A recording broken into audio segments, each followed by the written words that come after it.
This podcast is brought to you by the Deluxe Edition Network. To find more great shows on our network, head over to theden.show.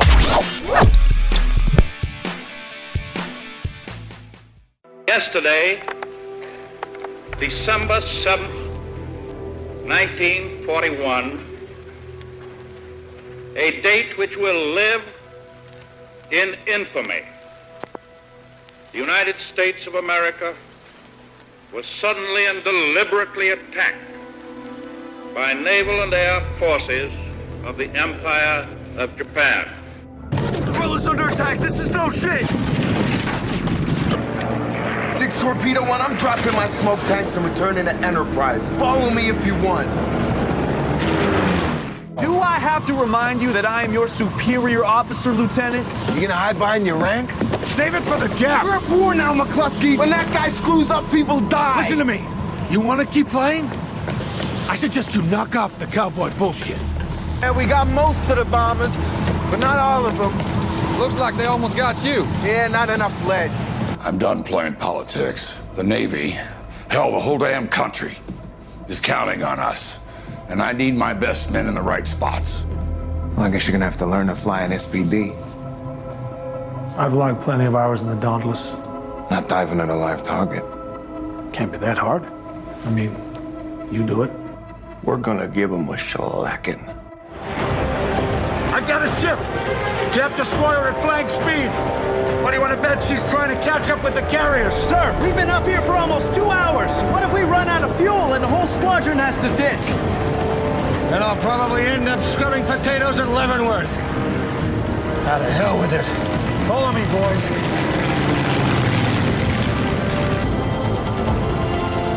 This is for Pearl.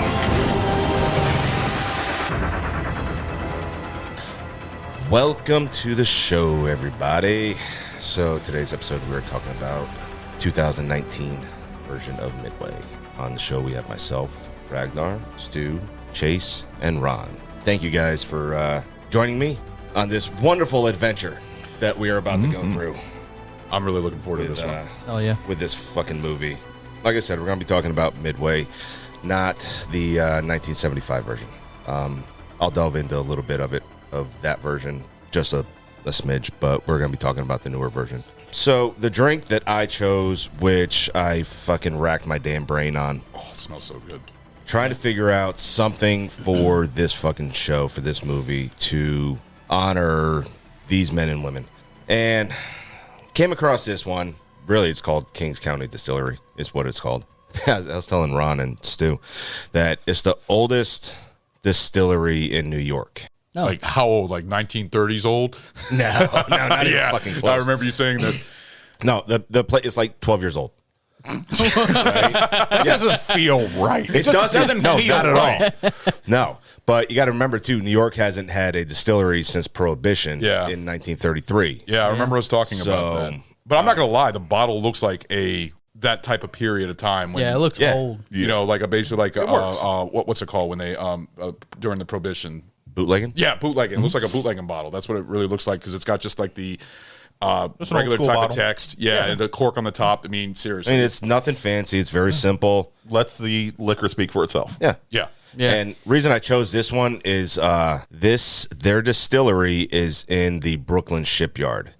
And the Brooklyn Shipyard is where the Arizona and Missouri were built. That is awesome. Yeah. So they're literally in the same fucking shipyard. I was going to say, that's a pretty good find. Yeah. So that's the really fucking reason I chose this one.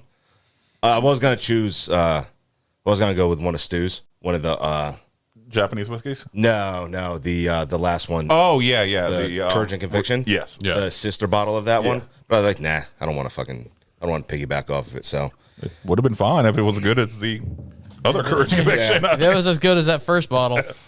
I'm really looking forward to trying it this smells fantastic. Yeah, this one, they do, so it's peated malt from England, and it's aged like 3 or 4 years at least. So hopefully, it can be aged much longer than that with how long they've been around. What is the price range? what is the what is the 20-year-old fucking no, single you're not malt from shit out of that. What is the price range of the bottle? This was above my budget. This was $150 for this fucking bottle. Yeah. It better be good. No shit. Yeah, for that price. Probably, I want to say that's definitely more than what I paid.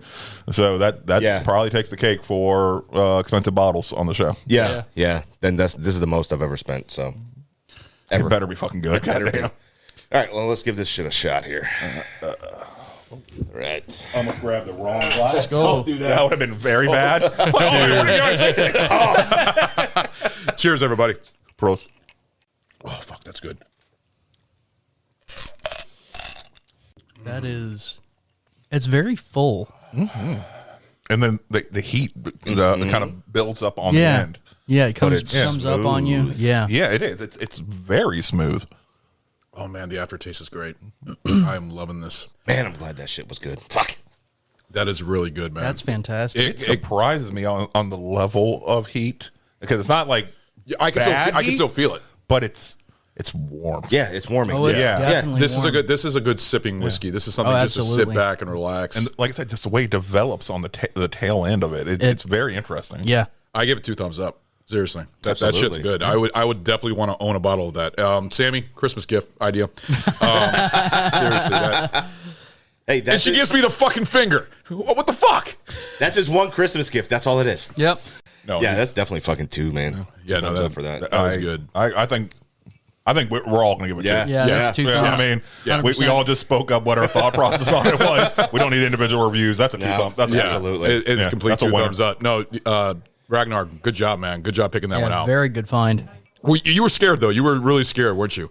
That it wasn't going to be as good. Yeah, when you spend $150 on a bottle. I was getting worried when you were opening this. And I know. the cork ripped off of like fucking dry cork.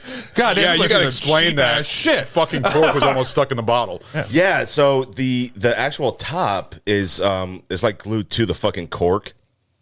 I went to go pull it off, and the top came off. So me and Ron are here trying to finger fuck this bottle, trying to get the cork out. See, this is the thing I'm worried about because I have a high dollar whiskey that I bought for a future show that we're doing in June. And Turn the bottle upside down and soak the cork. Yeah, that'd probably be a good idea. That way, it doesn't dry out. Oh, I didn't even think about that. Yeah. Yep. That's a good idea. Yeah. So, awesome, man. Seriously, 2 thumbs up, brother. Good job. 2 thumbs up. And if you guys want, you can go on. I bought this from Cask Cartel. So, and they got a bunch of shit there. Almost anything you could fucking think of that they'll have. So Now, I haven't had the liquor that I bought online where we're at in Virginia. Do you have to get it shipped to the ABC store, or do they ship it straight to the house? Really? Yeah. Okay. Yeah. I've had whiskey shipped over to the house before. I bought the special edition Jamesons that they had, the limited editions one that they had. I didn't know you could do that because I know, like Malort, I did try ordering Malort online. Yeah, I was always curious they would about not that. They would not deliver in Virginia. At this point, I think we need a sponsor from them. Like, I'm asking. Nice. Trust me. I've been sending them messages saying, "Hey, this is our whiskey. This is basically our not whiskey, but our drink, our entry fee into our show. So it is kind of our drink of our show." yeah, it's a staple here. Yeah. It really has. It's become. It would be nice not to have to pick up my phone and call my pops because he happens to live in a state that has it. Yeah. Wait, I think the next batch that we get in, I think everybody's gonna have to chip in next time instead of you having to pay for it. I think that'd be fair. Yeah. So, I mean, it isn't like it's $150 a bottle. That's fair. Yeah. how much is the bottle of Malort? Like $30-$40? No, they're like $20-$25. Oh shit! I didn't know that. I didn't know they're, that. like I said, they're not super expensive. Yeah, it's just under $25. So like the last round, I gave $100, and he set me up 4 bottles. Right on. So Yeah, but good choice, man.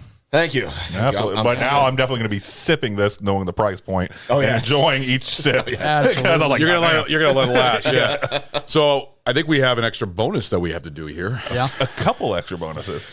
So what are we doing first? First, I say we go ahead and we try the concoction that Chase brought in for us, made by his wonderful significant other, and we try that. Yeah, so this is Svedka vodka that Crystal brought home, and she just wanted something sweet to drink, and so she decided it'd be a good idea to mix ground up Smarties in it. Sweet tarts. Sweet tarts. You're right. Sorry. And there is a difference. Yes, there is. Yeah, it's I tried it. It's pretty fucking bad, so I figured I'd bring it in and let you guys indulge and enjoy. All right. All right. Skull. Skull. Cheers. Oh, ain't bad. No, it's not bad. No, that's better than I remember. Actually, it's not. It's it's not cheap good. Fucking vodka and it's bottom shelf. It's got a little bit of a bad aftertaste, but other than that, it's weak. It's not that bad, really. I don't know if it's better or worse with the sweet tarts than it would normally. That's a fair point. That's a fair point. Would you say that's worse than Hypnotic, or do you think Hypnotic's worse than that? For my personal thing, Hypnotic is worse than that. Yeah. Seriously. Yeah. All right. Because of the flavor. Absolutely, 100% the flavor. Got to step up your game, Crystal.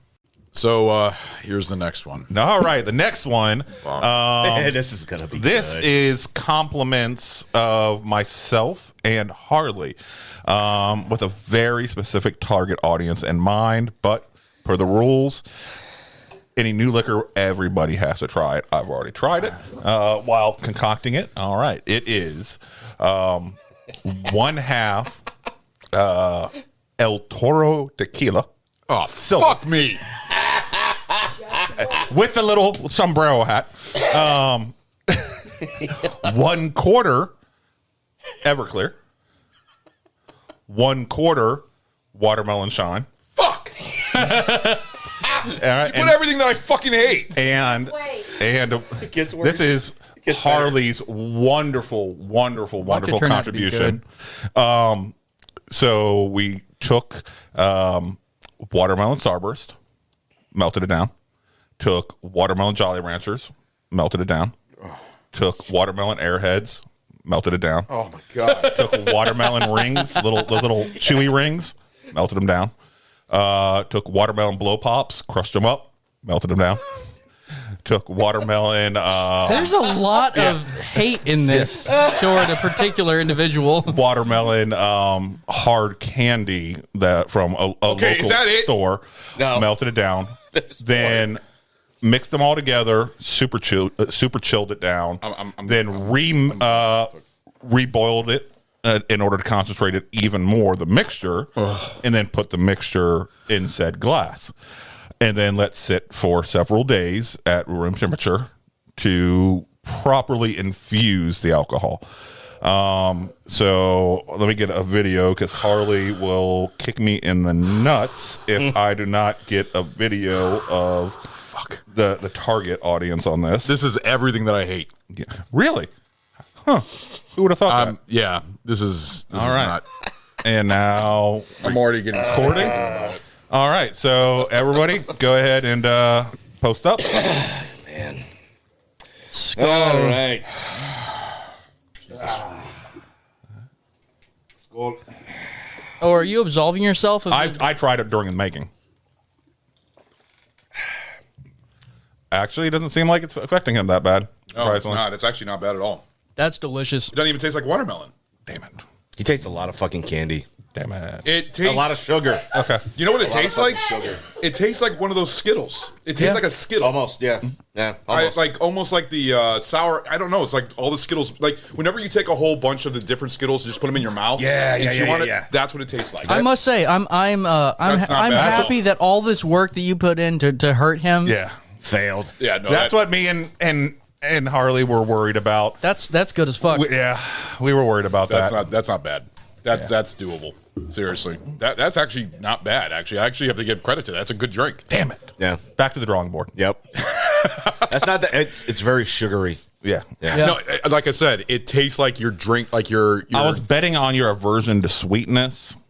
The thing is, the watermelon tastes like watermelon, and that's what gets me because I can't stand the taste of watermelon. That tastes like a whole bunch of different fruit. We were going to distill down some actual fresh watermelon, and I was like, I don't know. I targeted for the sweet factor on this round, on this batch. So next batch, I'll target for the watermelon freshness. And actually, it's got a nice warm feeling. It's not. It doesn't even. Is that's got Everclear in it? Because I don't even. That smells like it. That is an enjoyable drink. So I think my next batch, I will remove the watermelon shine out of the equation. The only reason I put that was to try to get something I knew that didn't work with you. Yeah. And stuff like that. Otherwise, I think I'll just do the half and half of tequila and Everclear next time. And when I say Everclear, I mean the real Everclear, not the shit that we can get local. I'm talking about the 190 proof. Yeah, God, I still so have good. a little bit of that left over. Lenny hates that shit. Well, I had several bottles. I had never had that until the Nothing But Trouble episode, and that was so fucking good. Well, no, that one was the cheapo version of Everclear. What That's y'all not the were real telling me version. it was the real shit. No, that one was because I remember Bildo brought that in. And when we were looking at it, that's the one that you can buy here. The one that he got, I remember it's the corn-based one. Well, they're both grain-based. Yeah, but what I'm saying is you got it in different Florida. proofage. Did you get yours in Florida? No, that one of the Carolinas. Because I remember that was a gift to me from you. Yeah, that was one of the Carolinas. I'll either stop by or I'll have somebody stop by. Yeah, you definitely need. I will give you the money because I need to get another bottle of that on my bar. So, all right, so now we're going to go next to Lastly. Yeah, because for some reason Virginia doesn't sell 190 anymore. No, they don't. No. Yeah, I don't know why. Because Virginia's a fucking pussy. No, they used to sell like even the high proof Bacardi and shit like that. They've stepped back on what they will even sell, and what I was shocked by. Yeah, I don't know why. Oh. All right, so now we're going to go to our next bonus, and this is what is it, Ragnar? Explain this drink. Yeah. All right, so give me the bottle real quick. This was actually good. I actually liked this one, but I know somebody else did not. This is my punishment shot. We didn't. You think that's this? You think that's worse than Hypnotic? Yeah, I do. Yeah. I'm not gonna lie, just because you don't like spicy. Exactly. Yeah. So this is part of an infusion kit that I got as a gift, and so the base is Johnny Walker. It's got it's infused with bird's eye chili, cocoa beans, orange peels, and some vanilla bean. I'm growing some of the bombas right now. I'm going to see if I might be able to incorporate that into a mead in the future. So let's see. To me, unfortunately, all I taste on it is the bird's eye chili. I think it was too much bird's eye chili. I think I left it in there too long. That may have been it. Yeah. I understood what you were going for. But I'm not going to lie. I didn't mind that. I actually liked it that because I like spicy. Yeah. That's the thing. So that's why it didn't bother me as much. But I remember when you took that, it was like you took a swig of it and you were like, immediate hiccups. You pushed that shit back. Immediate fucking hiccup. It was weird. It was like immediately, my body was like, nope, this is bad. Get it gone. There's not a whole lot of smell to it. All right. Well, you ready to take the swig of it? Go ahead. All right. There's definitely a lot of heat to it. Yeah. But it's good. To me, I have no problem with heat in whiskey.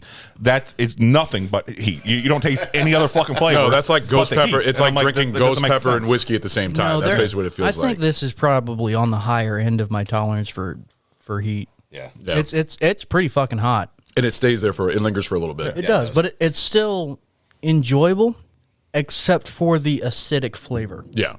Because it's kind of like buffalo sauce. Yeah. I don't like buffalo sauce. It's too damn acidic. That's not that it's hot or anything. It's just, it's not a good flavor. It kills itself with the acidity. Yeah. That's my big issue with heat is it's not that I can't do heat. It's just, I don't understand why. All you're tasting is heat. You're not tasting flavors. Yeah. You're just tasting heat. It doesn't make sense. The reason peppers developed the heat, stupid random fact. So birds can't taste, all right? But other animals can. The different peppers developed heat to them to discourage other animals from eating them, but birds. Yeah. So this way, when they're flying and they shit out their seeds, it has a greater chance of populating a wider area. I never knew birds can't taste. Yeah, they have no taste receptors on their tongues. Hold on. So that's what you picked up from that? Yeah. You picked up the fact they can't taste, not the fact that they're shitting out. That's how it germinates. Pepper seeds. That's how it germinates. All right.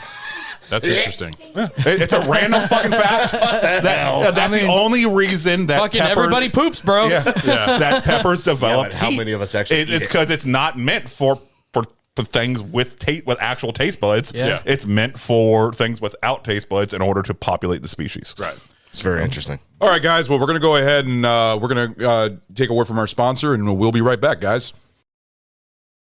Welcome back to the show, guys. Glad you guys were willing to enjoy the tasting. Ron, can you give me a shout for the movie and actors, please? Yeah, no, this movie is directed by Roland Emmerich, which is really crazy because the movies he's done. Great director. He's done great movies, but more of like entertaining, like eye candy, like disaster movies. He's done movies like 10,000 BC, which was a huge flop, but he did the classic Independence Day and its horrible sequel. He did The Patriot, which we are releasing next week. He also did 2012. He did the Godzilla 1998 remake. So when you think about it and you see this movie, it's a huge difference. But except for all those things have amazing visuals. And that's one thing when I think about Roland Emmerich, and he did that. I think about amazing visuals. Yeah, no, you're right. You're right. And this one, I was talking to Ragnar before this film that some of the choice of color saturation, which I don't know if that was a weird mix of the newer green screen tech they had at the time. And I know green screens were around. This movie was a lot of green screen. But I don't know if that was a weird side effect of the green screen, but I've seen a lot of films that were released, or before and after and during that time, that it had that color saturation, like especially a lot of the points of the Hawaiian point of things where it seems so rich and so vibrant, but also very fake, very fucking fake. But I think that was a purposeful choice of Emmerich to have it so saturated to feel almost unreal. The beauty that was being marred by the devastation. No, like I said, he is a visionary director. That's one thing. The cast includes in this movie, it's actually a really huge cast. You got Ed Skrein, you got Woody Harrelson, you got Patrick Wilson, you got Luke Evans, which actually is one of my personal favorites. Mandy Moore. I never would have thought of Mandy Moore. Dennis fucking Quaid, Nick Jones, Aaron Eckhart, who plays Doolittle, which I thought he did a great job. Jake Weber, the only movie that I remember him was Dawn of the Dead remake. I remember him being he was in the Dawn of the Dead remake. Yeah, there is one thing I wanted to bring up: the Aaron Eckhart part. As much as I enjoyed those scenes, and they felt so real and purposeful, I think the movie could have done without them. I really do. As far as the army, as far as the entire army part of it, I think it could have done without it. I felt like it was an You talking about the Doolittle raid or Aaron Eckhart the entire altogether? Doolittle raid? No, I think they could. No, because that was a huge part right after Pearl Harbor. After Pearl Harbor, yes, I would have but to not agree as with Stu. far as what the movie was trying to focus on, which was the navies, both the Japanese and the American navies, struggles that they were facing. And yes, it was a huge part. I ain't taking away from anything from Doolittle's bombing. I am not taking anything away from that. That was historically accurate, very important part of World War II. Absolutely. But I think they could have removed that entire goddamn segment from the film, and the film would not have suffered. Yeah, no, I would have to agree with Stu because it was absolutely important to the World War II Pacific Theater. Words what the shit just happened. That's my phrase. Clash, whatever the hell. I'm trying to find words. It's not happening. Anyway, it was very important to the Pacific Theater battle plan and what happened between Japan and America. However, this was about Midway. That first Japanese home territory bombing led by Doolittle was an entirely separate thing, and that was covered pretty well in the movie Pearl Harbor. You don't go back to. Well, see, the thing is, that one was a horrible representation of the Doolittle raid. Yeah, but it still identified and explained. I disagree with both of you. I feel like it needed to be in the movie. The reason it's in the movie is because it happened during that time. It did happen during that time, and they were part of it. So did a million other things that happened during that time. Right. I mean, so we're saying because it happened during Enterprise and it happened during the Pacific Theater. Okay, but it just happened to happen there. So let's go ahead and start showing shit that happened at the Battle of the Bulge. Just start showing shit that happened in Germany. I mean, it's shit that wouldn't fit in the film. So, it doesn't necessarily with Ragnar's argument, I would say that maybe they could have touched on Doolittle was about to launch those Liberators off the carrier that was part of their battle fleet at the time, and just kind of left it at that. Just had a little explanation what they were going to do. They didn't have to go and actually film everything else because I can see your point on that. It just didn't feel like it fit with the motif of the rest of the film. You felt like this was more mainly to be at sea and not over. This was supposed to be the way I look at it, but just focusing a salute on to our Navy men. Yeah. And yes, what the Army did, launching those bombers off of carriers. That was an incredible feat. That was an incredible feat. Amazing that they did. And I'm not taking away any. What were those B-29s? They were B-24 Liberators. B-24s. Yeah. Okay. Yeah, and that was amazing. Amazing that they did that, and was a huge part of the war effort. But it wasn't something that fit with the rest of the motif of the film. Sorry, I'm just a big aviation fan. I'm really big into planes. Yeah, I mean, they could have probably left it out. It did nothing to propel the story. Or at least, let you see them taking off. But I think also, like, if you see them taking off and you know nothing else about it, that's why I said what else happened. But they could have done that. Do you think it would literally the same at the end when they did the little, it could have been summed up right there. That's what I was saying about. That's what I was saying about a small explanation. It could have been done that little fucking blurb right at the end, like that. Could and I don't think it would have taken anything away from the movie. Yes, Aaron Eckhart's acting. Great. The entire fucking choice of the scene of the teacher helping Aaron Eckhart was wonderful, and showing the liberal, the mainland China, and almost imprisoned and of people. That was great. I'm not saying anything was wrong or bad with the film. It did nothing to propel the story. It took away from the what it was trying to focus on, in my opinion. The film was trying to focus on the naval aspect of the Pacific Theater. I understand where you're going at. I would say that they would have gotten more out of it by showing that scene that they did, seeing the B-24 Liberators on that other carrier, and going into a shot at a briefing room showing the pilots of those Liberators what they're about to do, cover it, and talk about how crazy it is that we're planning to do this, how heavy these fucking planes are, how we are kind of not entirely sure if they're going to make it off the boat without going in the water. Okay, well, no, we're sure that technically they should. Technically they should, but the conditions of takeoff were. Do you think it'd be better off the whole Doolittle raid being like a separate movie on itself? Oh, yeah. No. I would watch the shit out of that. That's what I'm saying. Do you think that would be just better off? I would watch the shit out of that. Okay, so that's what I was saying. And after that explanation, kind of leave it. And at the end of the movie, just like you were saying, show an explanation. It was successful. They ended up having to ditch. Even though it said, yes, it was successful, but then also led to the direct killing of 250,000 Chinese people based on them assisting on it. So maybe not success.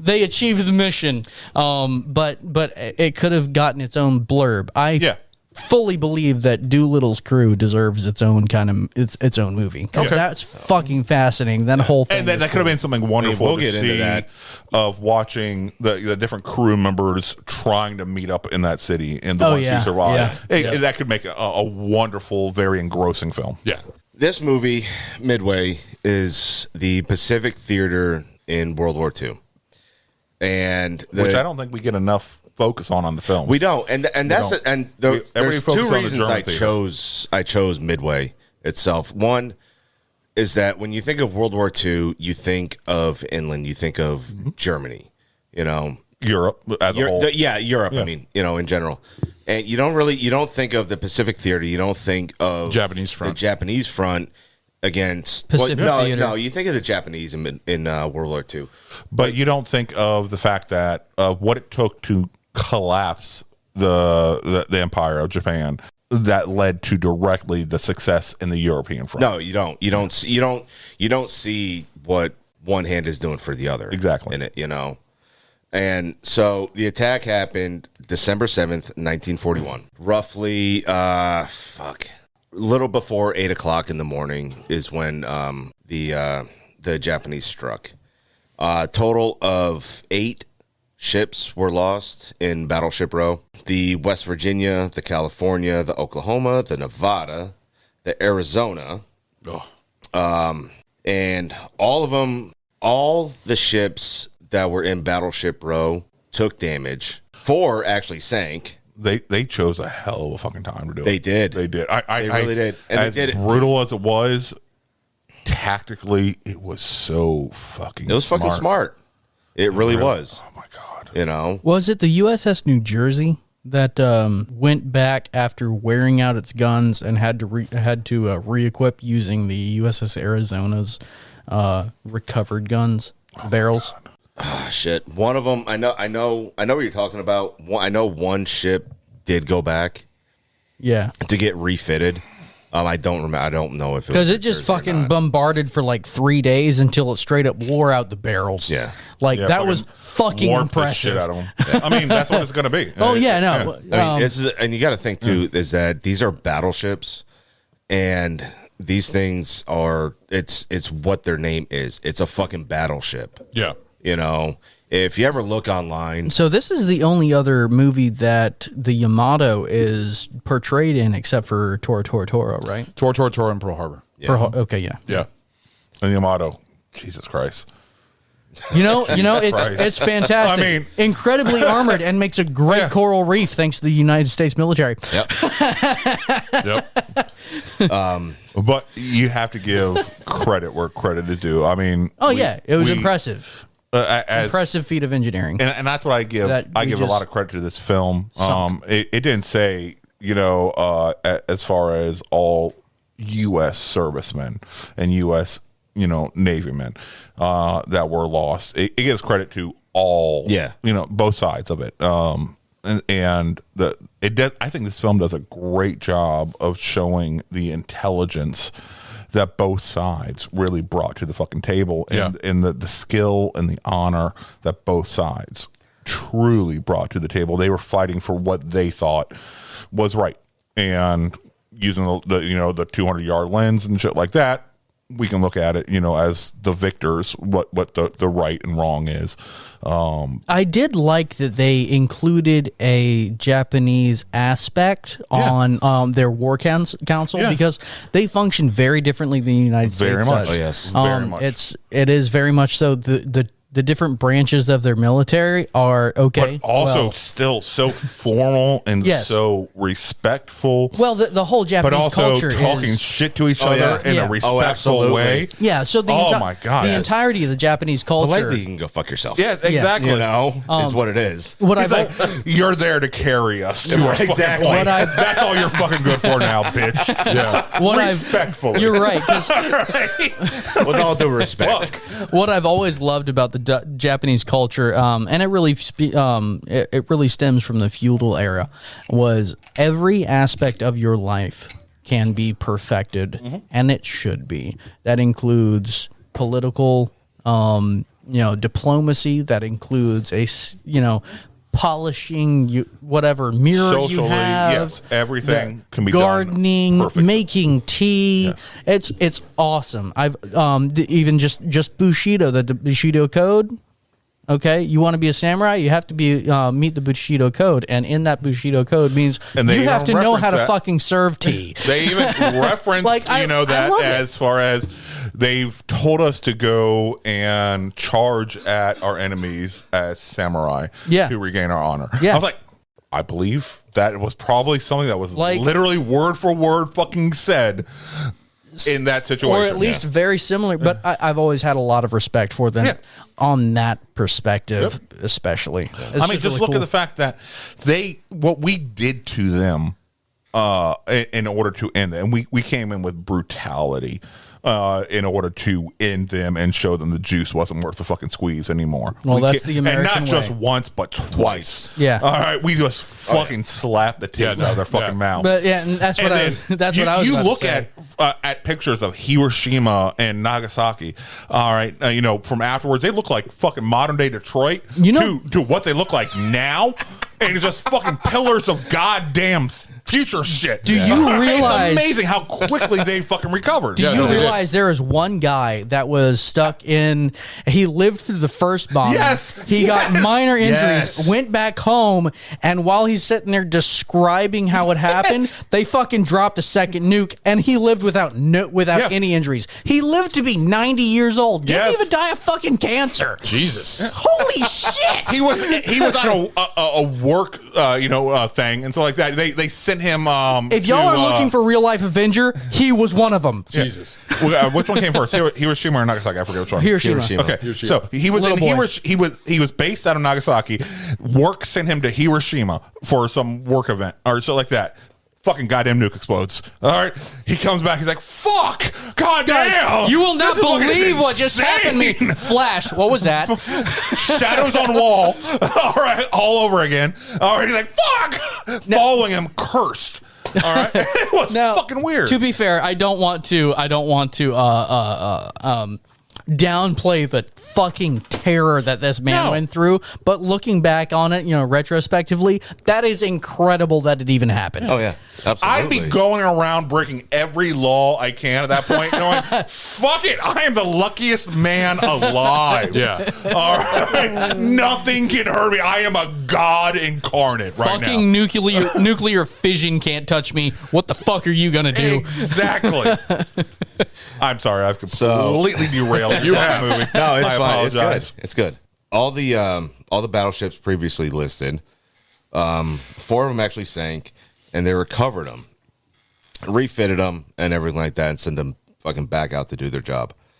To this day, the Arizona still is still sunk. Still leaking fuel. It is still at least 9 quarts of oil a day. Yeah. All right, and that battleship there will never get removed. It's a cemetery. I mean, that is a grave, a huge grave right there. It is a national monument. Yeah, everyone that is on board is still in there. Yeah, and they're never going to remove it. They're never going to do anything about it. You have that clip when the intelligence officer is speaking to Yamada in Japan, right? Yes. Yeah, I'll play that real quick for me. I was once our neighbor attaché in Washington. After you went to Harvard? Like you. I thought there was value in studying a potential adversary. There's a rumor that you told the Prime Minister that Japan can't win a war with the United States. I said we couldn't win a long war. And that's pay attention to it because it's a very important statement right there, is that we can't win a long war. Mm-hmm. And he did his studies in America, and he did learn his adversary. Like I said, he stated that we can't win a long war, but we can try to win a short war. And that's exactly what they tried to do in the war, is that going from Japan to Wake Island in Australia, and then trying to battle over to the Coral Sea led up to Midway. And then December 7th happens. So after the bombing, President Roosevelt gave his infamous speech, and that's an amazing fucking speech. It really is, Yeah. and that is the day that the United States entered the war, because we were hands off of World War II until we were publicly hands off. Yeah, I was gonna. Yeah. Okay. All right, we were publicly hands off. We were absolutely behind the curtain, fucking encouraging. Oh, absolutely. Yeah. Oh, yeah. No. I mean, That's just like publicly, every from what other everyone knows, we were conflict. we were That's not the word I was looking for earlier. Just like every other But I mean, like I say, that the famous speech actually plays at the beginning of our show, so Yeah. you guys have already listened to it. But yeah, just like every other conflict we've been involved in, it's it's happening. We've got our fingers in it. Just nobody else is supposed to know about it. You have the Yamada speech, right? 眠れる巨人を起こし恐ろしい決断をさせてしまった。 So he's basically saying that we have awoken the beast, and we have awoken a sleeping giant. And filled him with great resolve. Yep. He knows he fucked up, and he doesn't know the exact amount of his fuck up yet, but he knows that they fucked up. I mean, how many megatons did it turn out to be? Not that much compared to the future shit. I hate to say it, not to downplay what we did. Even though the Japanese made this move to attack us and everything else, do you feel like they regret what they did? Absolutely, I do. Yeah. And what I love about that quote is the fact that like he realizes how much he may have just fucked his entire country. And it wasn't him who fucked his entire country.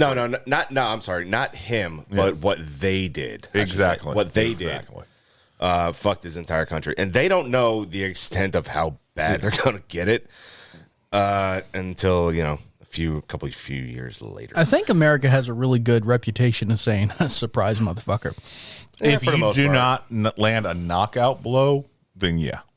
And that's the key right there is his plan based on the fact of knocking out our carriers and not knocking out the oil reserve there. Yeah. The carriers, they totally fucked that over. They fucked it up. Because his idea wouldn't have been to do that. The Enterprise and Yorktown were out to sea.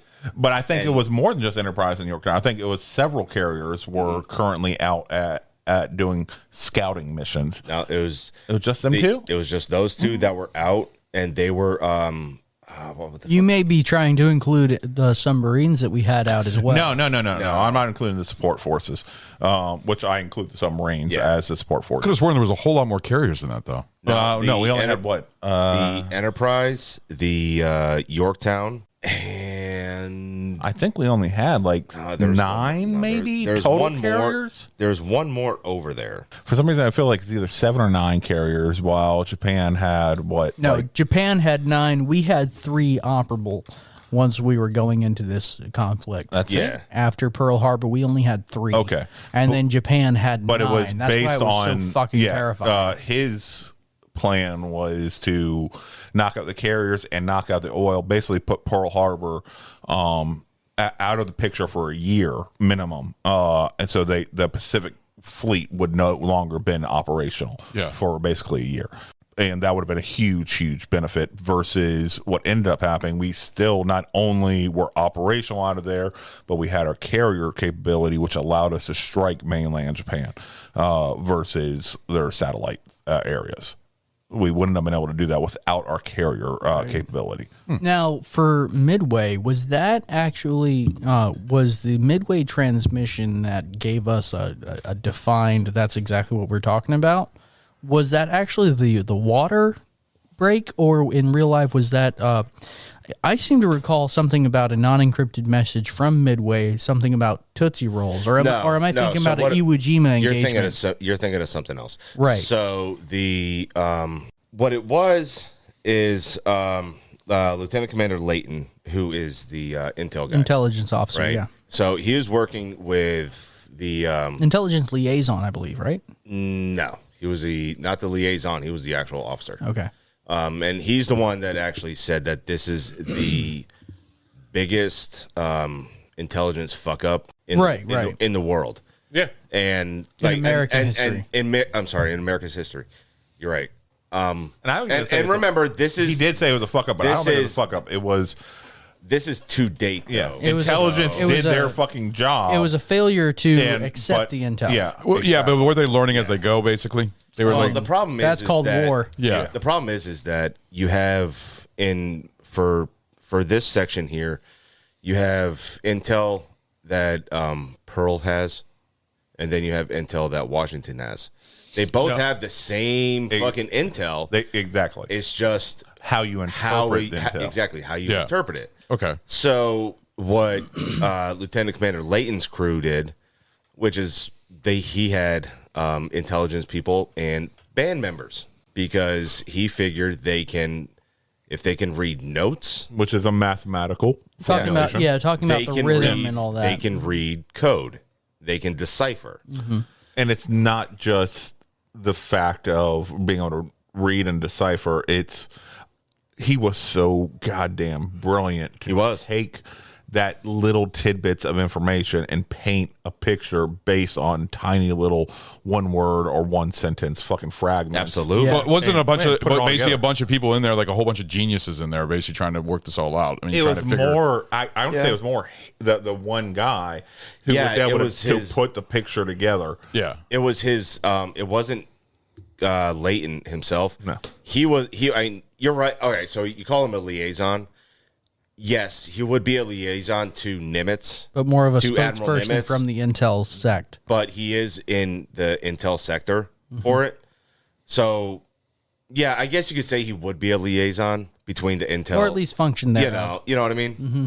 So his guy, who he said is like fucking brilliant, you know, and he can decipher and pick fuzzy loafers. Yeah, no, it was fucking amazing. It really was. Yeah. If you're stuck down in the fucking hole for X amount of hours, and even the way he was able you to need to be fucking comfortable. describe the information to Woody Harrelson's character, and saying, "Listen, it's like if you think a wedding may be happening, but you don't have the information the wedding's happening, but you know that the best band is playing, the caterer is planned for such and such date. You know, the all these other things are planned. You take all those individual items and you put them together and you make your best guess of what all that means. Yeah. It made so much sense. And the thing is that Washington, they want definitive answers. For something like this, you cannot have a definitive answer. Yeah. Because you're only picking up little There's fragments. no 100%. There's 85. There's not even 85%. You can get like But 60, how 70%. Fucking great. Info. What's his name did when he was saying, "All right, they're going to attack at 7 a.m. from this degrees." Yeah. You know, and I'm not like He was Jesus off. Christ. It was off like 5 miles. He was 5 off minutes. 5 degrees. 5 miles, Right. 5 degrees. Right. Which was fucking phenomenal. But yeah, so you can get like 60% definitive. Yeah. And then you can put everything You together and extrapolate get like and make your- 90%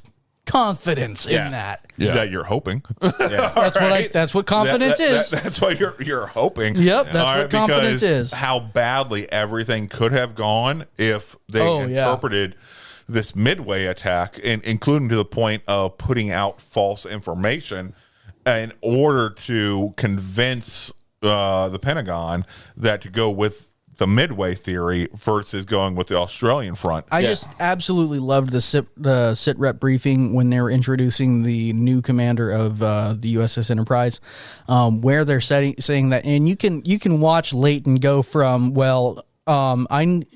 I can't speak in my personal opinion. I have to give you what the data gives me, and they're like, okay, just tell me what the fuck you think. It is like, fine, all right, this is what I have wholehearted confidence in. I need blah blah blah blah blah. definitive answers in order to plan my response. Yeah, and he just let go of all the. You're talking about Admiral Spruance. Yes, Spruance. Yeah, and Nimitz, and the only it's his Admiral Spruance. Took over for Admiral Halsey. Yeah, Bill Halsey. Because he has psoriasis. Yeah. No. Dennis Quaid's character. Shingles. No, Shingles. I'm yeah. sorry, Shingles. Which, for the record, his portrayal of dealing with shingles in a military setting, I love that, because shingles is like feeling like you're on fire if something is touching you, and he's just like. And isn't shingles just adult chickenpox? So basically, shingles is what happens if you got chickenpox. It has laid dormant in your system and then recurs. Okay, so I thought chickenpox. I thought it was if you never contracted chickenpox while you were a child. You can only get it comes out. You can only get fucked shingles if you've had chickenpox. Do you think it was very important for them to put that in this movie, though? Absolutely. Yeah. It needed to show keep it as accurate as it can. People who have had shingles were watching that going, holy fucking shit. He's just kind of, oh, my collar. But I feel like I'm dying. What is this? And the fact that the way they portrayed Nimitz also to me was fucking amazing. It was really well done. To be a person, they literally name a class of ship after you. Yeah, no, I really you have to be a bad motherfucker. I really respected Woody Harrelson's portrayal of that. What they did with it, though, is I'm gonna touch on this real quick.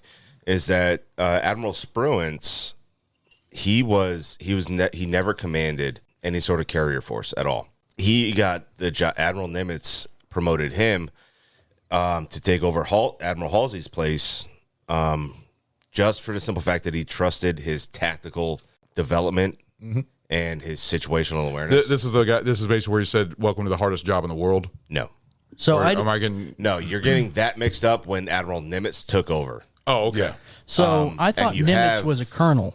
Huh? I thought Nimitz was a colonel, or is that what he retired You're as? thinking of the wrong branch there, bro. Yeah, I was gonna say I don't think Navy has sorry, colonels. no, you're right. Yeah, Navy doesn't have colonels. I didn't think he was an admiral at this time, or was he? Was he a rear admiral at the time? He was lower. Okay. So he was either Admiral Spruance when he took over. I believe he was a 2-star admiral. Okay. What's the star equality for the different admiral names? All right. So you have a 1-star admiral is a rear admiral lower half. Okay. A 2-star is a rear admiral upper half. Okay. Then a 3-star is a vice admiral. 4-star is an admiral, a full blown admiral, and then a 5-star is a which we don't have. We don't have 5-star admirals anymore. Those are didn't what's his name become fleet a 5-star like fleet admiral? They're fleet admirals. I would say that's more. Wouldn't that be a 5-star? Like the five? But 5-star is considered more ceremonial, right? No. So I just meant that not necessarily like honorary or ceremonial. I guess it's a poor term, but only can be achieved. A 5-star admiral can only be achieved in a great accomplishment during wartime only. Right? Yeah. So the only way you will see a 5-star admiral or general is normally during wartime. Yeah. And they are a fucking 1 out of X. I mean, they said what's his name he was only the 4th.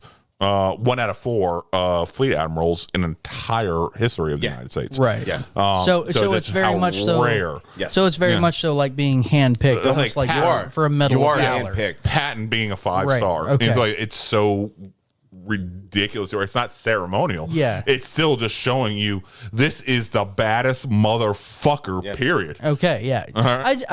I don't have a full understanding of the naval rankings. That's why I was asking for Ragnar to go ahead and give us the description.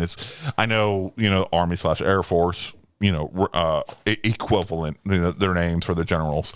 I'm pretty much only Navy. I used to may have known. I think I had to know that to get through fucking basic and shit like that. But I'm pretty much only familiar with Marine Corps. So Marine Corps should be the equivalent of the Navy. No. But really? No, it's totally different. The Marine Corps is even though they're a branch of the Navy? Yeah, no, they are the ranking name. Yeah, that's what I was talking about. So what's the highest? Really? What's the highest enlisted? So there's Marine generals versus Marine admirals? No. So what are the stars for Marines being? General. So there's Marine generals. Yeah. Okay, that's what I literally just asked. Is the Marine generals not Marine admirals? You're like, no. I'm like okay. No. They're no. I mean, if you look at the Army rank. Yeah, that's what I was asking. Is so like for instance, that's weird. For instance, what's the highest enlisted rank in the Navy? The highest enlisted rank rank MCPON, E9. Okay, so in the Marine Corps, it's the Master Gunnery Sergeant of the Marine Corps is the full title of that highest enlisted rank. Yeah. So it's in Air Force and Army are Master Sergeant of the Army, Master Sergeant of the Air Force. Yeah. Well, Senior Master Sergeant. Sorry. Senior Master Sergeant. Senior? You guys are teaching me here, so I'm weird. I don't know this. Senior Master Sergeant. I mean, it is. It's weird. All right. That's cool. That's I mean, because you got Master Sergeant, you got Senior Master Sergeant. It's like you got Airman, Senior Airman. It's the next rank up. It's like, no, this is So it's funny. It's like, like when I first heard somebody say, yeah, I'm a specialist, I was like, you're a what? Yeah. A specialist in what? But He's an E4. Yeah, exactly. So, and I think the newly formed Space Force fall underneath of the Air Force rankings, I would guess. So E4 and Marine Corps, E4 and Marine Corps would be corporal. So I'm sitting there, what the fuck is a specialist? But yeah, no, continue. Yeah. So, all right. And I know a lot of people have, they haven't really badmouthed this movie, but they said it's not historically accurate. I would argue that fact if you want to. All right, so I'm going to do a quick little comparison all right, between the 1975 version and the 2019 version, okay, for historical accuracy. I'm going to say the 2019 version is a lot fucking more accurate. It is. Yeah. Because, and for a lot of facts, not a fact, but for a lot of things. One, the 2019 version didn't use old footage from other movies for it. Yeah. You know, the 75 version used footage from Tora Tora Tora. I think that was common in a lot of older movies from the 70s and 60s where they borrowed footage. It is, but like if you're going to try and make a fucking movie, either make it your own, you know, and make it historically and make it somewhat accurate. Yeah, I would imagine there's like copyright laws on that. I guess if you pay the fine. I mean, you could pay a fine, I'm sure, but I guess it all matters on the studio that's using it because back in the 60s and 70s, what they were borrowing from were films that studio already had made. Which means they already had the rights to it. They already had the rights to them. So that would make sense. Yeah. Okay. They're like, why am I going to spend another, X amount of dollars to film a scene when I already had spent this 2 years ago to film the exact same type Yeah, thing. I'm going to bring something up, even though it's completely off subject. Star Trek. Yeah, exactly. Star Trek 6, The Undiscovered Country, had a explosion of the Klingon warbird bird of prey, and then they used that also in Generations for the sisters, the exact same thing, because they own the rights. So if they own the rights to it, they can use that movie footage from another movie. Or I got to be a little bit of an asshole right now, just because it's irritating the shit out of me. I'm looking at your Wild Turkey 101. You actually, that tiny ass little fucking almost airplane bottle, you put a spout on this fucking tiny ass little fucking bottle. But next to it, 2 bottles down, a fucking true 750 milliliter. You do not have a fucking spout on, but you have an airplane bottle with a fucking spout, but not a fucking 750. I don't understand that fucking logic right there at all, Ron. I am sorry. That is irritating the shit out of me. I needed to address it, and I'm done with my rant. All right, there you go. I don't know. I just did it for the hell of it, just because I always fucking make messes when I report shots. And how come we all have Malort, 8 feet away from the rest of the fucking bottles? I'm going to go ahead and lonely. I feel bad for that Malort. I'm going to go ahead and call a punishment shot on myself for derailing the show. All in favor, say aye. Aye. There you go. Vote pass. Is it going to be Give me that Malort? No, I think you should do the pepper shit. No, I'm calling that No, Malort. you're doing the pepper shit. I'm calling the Malort. You called a punishment shot, you need to take the pepper shit. So hold no, then we need to vote. Hold on. Fine. No, I'm not arguing. All right. Because if I recall, you had actually said that blah blah blah was I'm your not arguing. punishment shot at the beginning of this. I'm not arguing. I will accept the terms of my own FUBAR. So while we're waiting on that, did we want to touch on, I think this is probably the first movie I've ever seen where they actually highlighted or even really included the SBD Dauntless dive bomber, which is really an unsung hero of World War II. It's not going to help. Like a champ. But you know what? That reaction is better than the other reaction. Yeah, no, that really hiccups.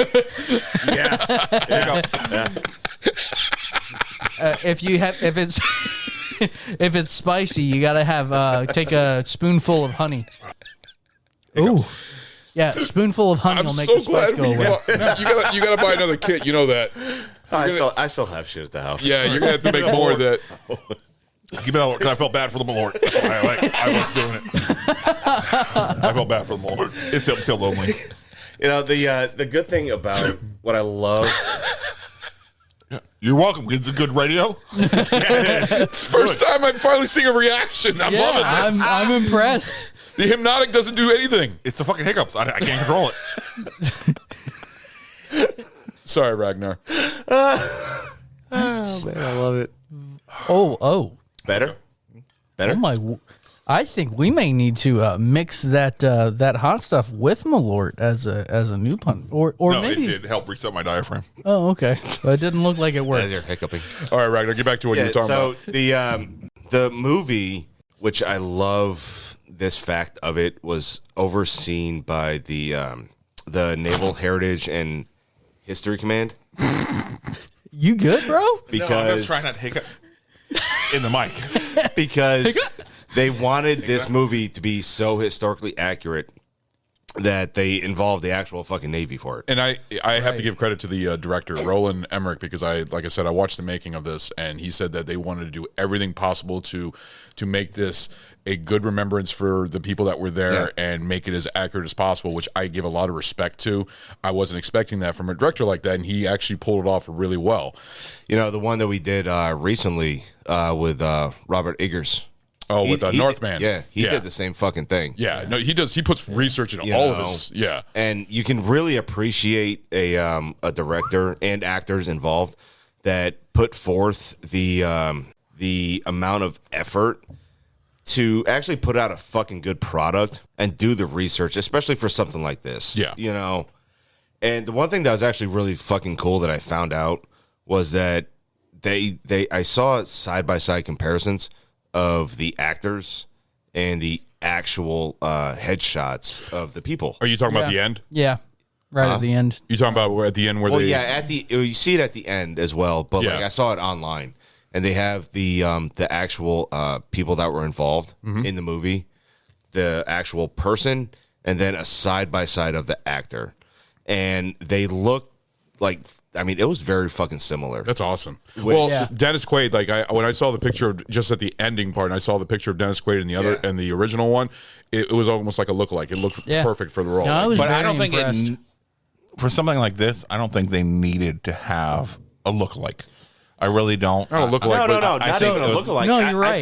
I literally thought it was very cool. It was a nifty coincidence. It's a bonus comparison. It's a great coincidence, but I'll be honest, it was funny. It was more important to me that they actually showed the mannerisms and the action and the capabilities of the people that are playing more so than the fact they happen to look like them. Yeah. I absolutely fucking even though Woody Harrelson, I thought he did an amazing job as Nimitz. I thought he did an amazing job.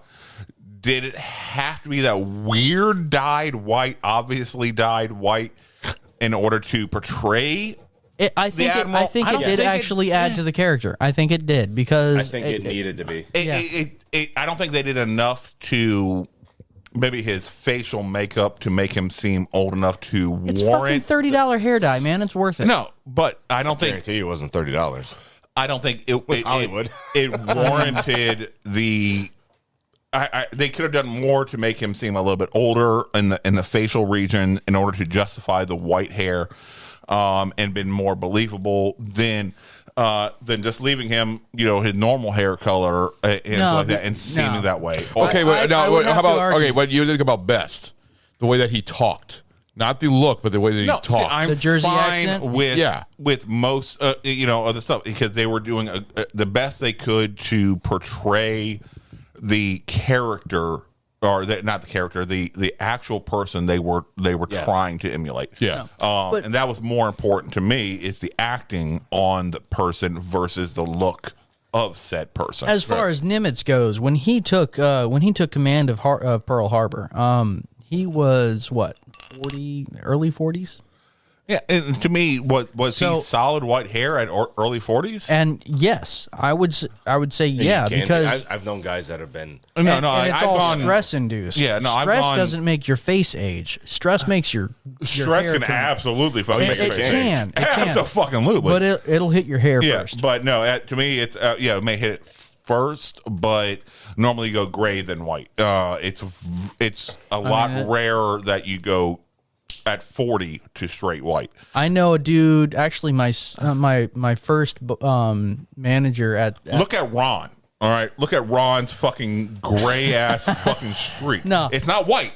It's fucking gray. The first store manager I had with the company I'm with right now, he had a completely gray head of hair. He was 33.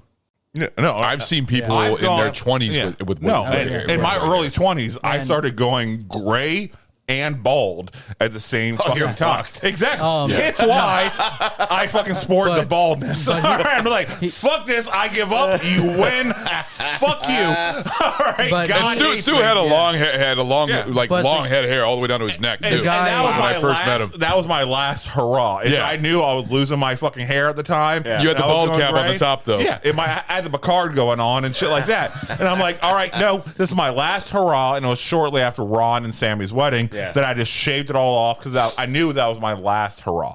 I remember that. Yeah. Also, you had no beard or any. You had no facial hair either. Oh, that's because what work would allow. At the time. Yeah. No, the guy I was talking about, he actually told me he was completely gray by 19. Yeah, and I can believe it. So Gray. gray. It's all white. It's all genetics. Gray. It's genetics. All right, But also it depends on what color hair you have But it's originally. very, very few that go white until in much older or stressful age.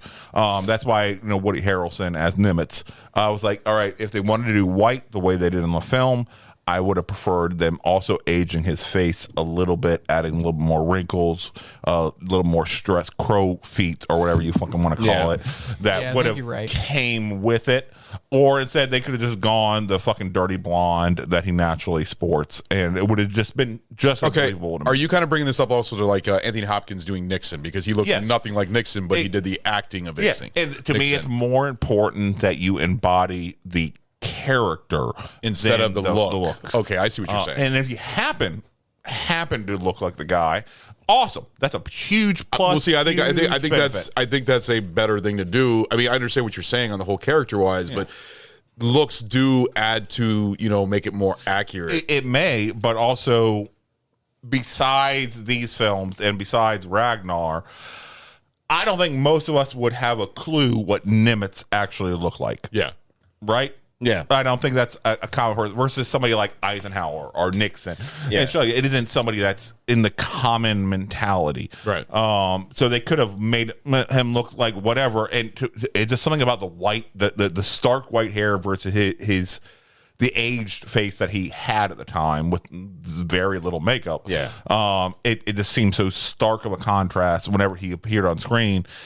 It took me one step out. It really did. As much as I appreciated what he was trying to do when they were trying to make him look like, it removed the realm of believability. He didn't look like somebody that should have white hair at the time. And I don't know if that's because we know what Woody Harrelson looks like and because of what a major actor he is. That's a possibility. But even if that was the case, then I would have, if I was Emmerich's seat, I would have said, all right, we know that everybody expects him to look like Woody fucking Harrelson, all right, so let's go ahead and let him look like fucking Woody Harrelson, so this way they can just focus on his acting versus something so strikingly different. It's like if I appeared I think it was a good bonus. It helped. I can't say we relied on it. I don't know if it didn't hurt anything, did it? Are we going to just talk 20 minutes about hair? Anthony Hopkins. That's what it seems like we're I don't know. Stu's on a fucking rant about Anthony Hopkins. hair and crow's we would all agree is Anthony Hopkins is an amazing fucking actor, right? Yeah. Mm-hmm. Let's say he decided to do a film as an older Sidney Poitier and he put on blackface. It would kind of fucking mess it up, right? It would kind of fucking fuck with us. I'm going to go ahead and say for different reasons, my guy. But I'm going to the extreme. I am absolutely going to the extreme. But if he was playing Sidney Poitier without blackface, we'd appreciate his appearance or his role as Sidney Poitier because he is such an amazing actor. But if we put him in blackface, it's going to slap us in the fucking mouth so hard. We're like, holy shit, this is Anthony Hopkins in blackface. And it's going to fucking, that's all we're going to see. Why do we see that portrayal? I see where you're going. I understand where you're going with that. It's probably not like that. I'm going to the extreme. That's way far off. And I am. Me. But I'm trying to give the most blunt fucking example that I can imagine. Woody Harrelson's appearance in this film was not unnatural. It to me was. It was. I don't think it was. I didn't feel it was right because we know in our mind if they had cast somebody a couple rungs down the famous ladder. So the white hair took you out of the experience a little bit because I was seeing Woody Harrelson with dyed white hair. All right. So the funny thing about that is that each of the characters, they did their own research and they did their own involvement with it. That does seem like something Woody Harrelson would choose. Woody Harrelson did visit a retired admiral and spoke with him at length over Nimitz and on how he would over how portray him. how he would portray him. Yeah. And how an admiral would act during this during this time frame. And I think he did. I honestly think he did a really good fucking job. He did. You know, he did. I'm not taking away. I know you're just stuck on his white hair. It was weird. It was weird. You got to overlook it, man. Well, first of all, I'm not. You got to be used to Woody Harrelson. You're not used to seeing with hair in a lot of movies. Most of the times he's bald, or sometimes he's balding. I've seen him with hair except for Natural Born Killers. I've seen him with hair in every other fucking role, just about. I don't know. For some reason, I'm like I've literally. Who am I arguing with? Apparently yourself. Right now. You know, I'm just making a point. If you are able to actually portray the mannerisms than the look, and I think he did, but I think he could have been just as well without the white hair. Well, they wanted them to look even gray. They wanted them to look the part, you know. So, but if it's to the point where it's but so at the same time, Nimitz, it wasn't distracting though. One thing, I go really back. wasn't. To me, it was. But it to me, wasn't. It's Woody fucking Harrelson. All right, God damn it, we are still on this. This is like 20 minutes of hair. Motherfucking goddamn lazy-eyed motherfucker from Rogue One. All right, it was still that lazy-eyed motherfucker from Rogue One. So no, Nimitz. That's what he was remembered for. But when they showed the picture of Nimitz, white hair, his face worked with the white hair. He had age to that face. Okay. He had stress to that face. He had wrinkles to that face to match the white hair. It didn't seem inhuman. It didn't. It didn't seem inhuman on Woody Harrelson. I think it did. Okay. How accurate do you think the hair color was on Dick? No. What? On Dick? Is that what you just said? Yeah, on Dick Best. Which, by the way, even though he was the main fucking character, quote unquote. I'm fucking with him. Don't answer the goddamn question, bitch. To me, Dick Best, that motherfucking actor did the worst of anybody else. Yes, I agree. All right. I no, that's one thing I did want to say. Fucking worst fucking acting of anybody else in this goddamn film. Okay. And he is the quote unquote main fucking person. No, I need to hear the only movies I've seen him in, he was in Game of Thrones. He was in Deadpool. Yeah, Deadpool, but he was in, I don't know if you guys. But in Deadpool, he did amazing for that asshole. He played the same role. But I believed it a lot more. Okay, Ragnar, I need to hear your point on this. You're the one with all the research. Was Ed Skeen such a weird human being that it wasn't believable? So, all right. So the character that he actually portrayed was a cocky son of a bitch. Yeah. Okay, there's a difference between cocky and just fake. I mean, he seems so fake. So I can't say that he oversold it or his undersold wife it. Played such a much better fucking role. Mandy Moore played it. That was just weird. I did not. She doesn't I did not look connect like that with you Mandy would Moore. think it would be Mandy Moore. Yes, the entire fucking film until I didn't the fucking recognize end. her at all. I didn't recognize that was Mandy goddamn Moore. She's grown. She did amazing in she's that grown. fucking role. Yeah. She's a lot older now. But acting wise, I thought she did amazing. She did such a great job of. I was recognizing her as best wife, not Mandy Moore, and that is amazing. Versus Ed Skeen playing best, I was like Skeen or Screen. I don't go. Ed Skeen. Honestly, I don't care. He doesn't deserve enough respect because of how shitty his acting was in this. It wasn't film. just his acting; it was his accent. I couldn't stand everything. His accent. Seemed wrong about him. That's actually one of my only negative. There's a couple negative things about this movie, but that was one of them. His acting was, but everybody else was on point. When we get to our rankings, the fact that he was the main character, quote unquote, all right, is going to severely affect my critical rating of this film. Enjoyment, it doesn't matter. Yeah. But critical, I mean, he was born. He is going to severely affect my fucking ranking. So I hate to say it, Ragnar, because this is such an important film and did such respect to our servicemen and women during that time.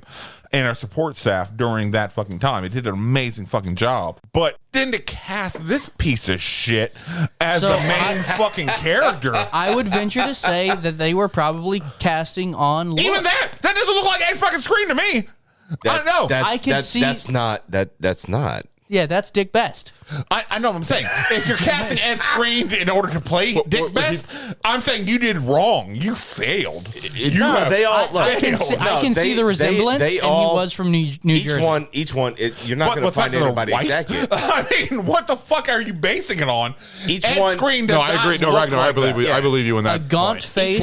Each one, there's similarities, so they all look similar to the actual person. They both have a gaunt face. How does Ed Screen look like Dead Best? They both have a gaunt face. Besides the fact that they're white males. No, he does. All right, so this goes back to. Okay, so Tom Hanks looks like fucking Dick Best. Tom Hanks does not have a gaunt face.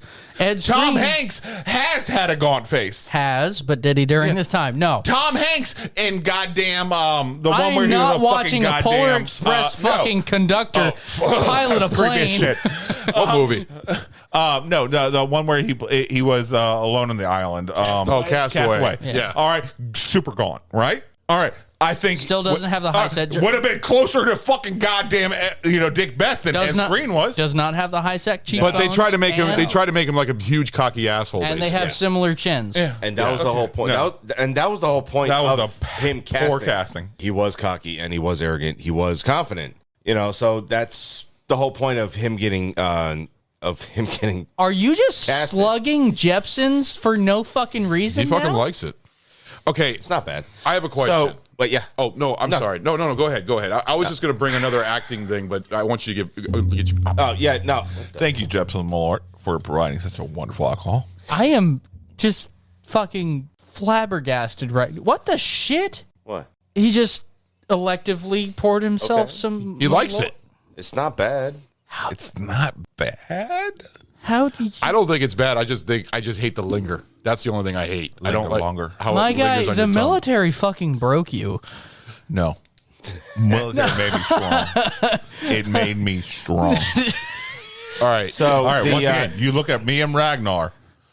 We are talking about our future Highlander episode, right? All right. And we talked about who is probably going out first, who is probably going out next, and shit like that. I might surprise you.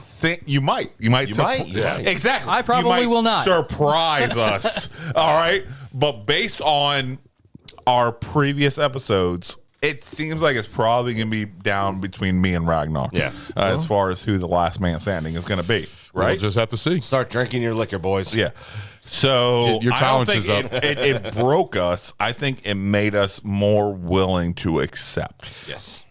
All right. I do have a question about the casting because I'm actually going to compare it to another casting in another movie called Gettysburg. Okay. The casting in this, was any of the actors related to any of the cast members? As far as I know, no. Okay, because that's what I was trying to think of. Because the actual fucking writer. point. No, Yeah, well, the reason why you remember kind of an odd- Gettysburg, what's his name? He's actually God. related to him. Or no, Robert Duvall played him in Gods and Fathers. And he's actually related to General Lee. That's why I was wondering if they... Oh, interesting. Yeah, he's actually related to him to the point where he actually got to play him. I think it's Robert Duvall. I don't think it's... No, the actual writer of the screenwriter. Yeah, I remember you telling me about that. The writer... Who played Lee? Huh? You saying who played Lee? In Gettysburg. That was Martin Sheen. Yeah, Martin Sheen, but I don't think it was him. I think it was Robert Duvall in Gods and Fathers because Robert Duvall played it, and he's actually related to General Lee. So they actually got a Duvall. I'm not seeing listed in Gettysburg. He was in Gods and Fathers. He was in the sequel. There's a sequel to Gettysburg. I'm sorry, that's fucking Part weird. 2. Yeah, it's like 5 hours Gettysburg long. Part 2. The Battle of Because Yorktown. Gettysburg wasn't bloody enough. Part 2. Or no, it's not Gods and Fathers. Gods and Generals. Sorry, Gods and Generals. No, I understand. I understand why people Gettysburg would say Part 2 would that's be a like sequel, but it seems really the Battle of it's it's like the continues the Battle of story. Yorktown, Really but that's fucked up. flipped, Well, what I was right? going by is that's why I wanted to ask if any of the cast members, if in your research. Yeah, no, the actual screenwriter himself, his grandfather was in World War II. So, he was never So he has some sort of ties in it, you know, from his grandfather. No, I'm sure he can go through like family diaries and stuff like that to get that's really cool that somebody, because I remember me and you were talking about that, and you saying how the accuracies in this, I think you and Snow were talking about it to me and everything, saying how it has somebody who wrote the movie is actually a family member was in that part of Midway. The whole he was the writer's grandfather was a architect for the ships. Oh, no shit. Yeah. Oh, I didn't know that. So cool. Okay, hold on. Does that mean he didn't serve? He was the writer's grandfather? When you say an architect of ships, no. That makes me think No, he wasn't. The writer's grandfather did serve in the Navy in this time period. Okay. I'm sorry. When you say writer's grandfather was an architect, to me, architects aren't traditionally actually serving. They're more civilian. No. He was not a civilian. He was lieutenant commander, I believe. Am I wrong in No. You're not wrong. You're not wrong at all. No, they're more of a support or DoD. Yeah, which I'm not taking away anything from the support staff or the civilian. Basically, civilian enlisted. Yeah. I mean, that's what the basic. No, you're right. The support staff, just like the carriers had their own support ships. When you command a carrier, you're also commanding everybody else, all the other ships around you to support said carrier. And I appreciate all the civilians and the civilian staff on those ships, those people that are around. And I just wanted to clarify, because it doesn't feel like an architect should be a military ranking. It should be more of a civilian. No. I know what you're saying. Who did Luke Evans play? What was his name? Luke Evans. He was the one that said that I'm going to be peeling potatoes. McCluskey. McCluskey. Yeah. Was he? How would you guys feel about his acting? He's actually a fucking really good actor in general. I would say he did a pretty good damn job, because he was like my favorite character in the movie. I actually enjoyed him. You know who actually surprised me was Nick Jonas. Yeah. No, he's a good actor. He surprised us. You should see his surprised the fucking out of Bruno.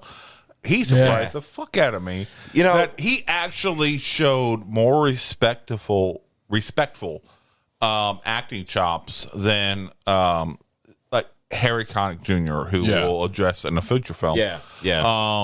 As a singer turned actor who's trying to enter the mainstream. Yeah, you ever seen the movie Greatest of All Time, GOAT? Yeah, about the college hazing or something like that. He was in that, and he was really good in that. He surprised me how believable he was. It didn't take away the fact that, yes, it's a Nick Jonas, a somewhat quote unquote famous, musician. Singer. He played the role very well and respectfully as to the character that he was embodying. Yeah. Versus, just like Mandy Moore, a singer turned actress in her case. Normally that's been pretty in Hollywood. A lot of singers that have turned actors have become really, really good actors. You got to think about. I'm not gonna say. All right, no. I'm gonna say. I'm gonna say. I didn't say all. I said I'm gonna say most. Because like Will Smith, even though I can't stand him, don't. There's been many. He has very good acting. Will Smith did wonderfully, but then you have Madonna, who did garbage. All right. What did you have? She was hot. She was hot. She may have been hot. She was hot. Dick Tracy. Was fucking garbage. I was going to say. You have Cher, her whole who is that. always going to be Cher, no matter what. She's an Oscar. I think she's an Oscar winner. Did she honestly deserve it? No. Exactly. All right. You have people who have embodied roles. Neil Diamond. Neil. Yeah. What the fuck role did Neil Diamond? He was actually in a movie called the singer, the singer or something like that. And it's one of the worst rated movies of all time. So once again, 70s. most of these famous singers do not transition. Yeah. You have the few like Will Smith who have transitioned to wonderful roles. Yeah. I'm sorry if I derailed the show, guys. I apologize. No, it's fine. I feel like I derailed it. I forgive you. The whole show. I think I want the whole show to go everywhere. Shot. So I'll take it. Fuck it. The Force. We're just trying to go ahead and kill another bottom malort. All right, Jepsons, please go ahead and send us some more. That'd be amazing. Honestly, I would be so proud if we actually supported by fucking anybody. Right. Who left over that much in a shot glass? Me. You're a pussy. Yep. Fuck your cunt. Just that linger, man. I fucking hate that linger. Linger longer. No, it tastes like when your daddy left. You're right. Hey, you know what? I took a shot. Yes, you did. Nick Jonas did really play. He did play a really good role for his role. He did better than Ed Screen. So yeah, I'm gonna fucking talk about his role and the accuracy of it itself. Yeah, because as far as we know, as far as historical accuracy goes. As far as we know, the historical accuracy. Yeah. That's what it, and that's it the all thing. is Like really that's based all on. I can go off of is historical accuracy. Yeah, accounts. we like so that piece of shit that he fucking goddamn got captured with. All right. Shit. So is there proof that he was sunk with that anchor? So all right. And honestly, what ships have extra anchors that I'm going to go ahead and fucking throw this person off with? So Could use a cannonball. No. All right. So real quick, I was curious about that too. There's obviously historical inaccuracies in the film, but there's a lot more accuracy than inaccuracy. I think what you're saying is basically it's an accurate way of they portray it in a different way, but it's still the same way. You understand what I'm saying? It is because there is in the Pearl Harbor raid. You see all the bombers and all the planes, right? Yeah. The amount of planes in a tight formation like that, it would not happen. Yeah. You know, it's all for Hollywood. It's all for cinematography. It gets a lot of planes in a shot. And that's literally all they wanted to fucking do. No, I will. It's just like Fury when they had so many tracers. It looks good. On but film. no. As far as Fury, you were going like a 2-round difference. As far as 5, but 7. it makes a big difference. It is huge difference. No, it does. But like that is it so is minute, minuscule. Yeah, but you know, compared to if this, you're looking at the big thing, either way, it's all just about cinematically looking better. It's fucked up, but in my mind, I've always my mother was born on December 7th, and no shit. Yeah, it was, but not that year. Years later, but in my mind, in order to remember my mother's birthday, I tie it to there you Pearl go. Harbor Day. So you're talking about the difference between them? Well, also in Fury, you saw a bunch of American soldiers, marching in like 2 or 3 foot. They would be a minimum of about 6 feet apart, sometimes even 3 or 4 meters apart. Yeah, no, you're absolutely right. You're absolutely right. So it's kind of the same thing. No, I'm not taking that away at all. I'm not taking away what happened during any of the European theater, Pacific theater of our brethren, but I'm also giving artistic license. I'm giving okay to what views best on camera. Okay, well, and it does. It really it does show some beautiful effects of the choices that were made by Roland Emmerich, and that's okay. But that's really what he wanted. The inaccuracies I hear about the Battleship Row. Yeah, and you see the planes flying between the ships. Yeah, and I could see that. You could see that because that's what I've read. That didn't really happen. That they did not fly between ships that low. I could believe may not have been that low. Yeah, that was that right there. But I could 100% believe those Zeros were flying in. And they were not continuing their strafing runs between ships. But because you could believe you shoot where the plane's pointing. Yes. I mean, it's ineffective. And that was the thing too, is that a lot of people were picking it apart to the point to where their angles were wrong. Their closeness to the other plane, their closeness to the ships were all wrong. Yeah, but realistically, those ships, the way they were parked that close. They were. They always the ships were. Yeah, the ships were. I'm going to 100% say that those bombing runs, those Zeros were fucking doing was believable to me. Absolutely. I mean, the whole I'm like, yes, they may not be exactly degree wise complete. Yeah. I'm like, it's fucking believable. It feels right to me. Yeah. All right, until they get fucked up, And then once those fucking zeros get fucked up, then they turn into fucking kamikazes.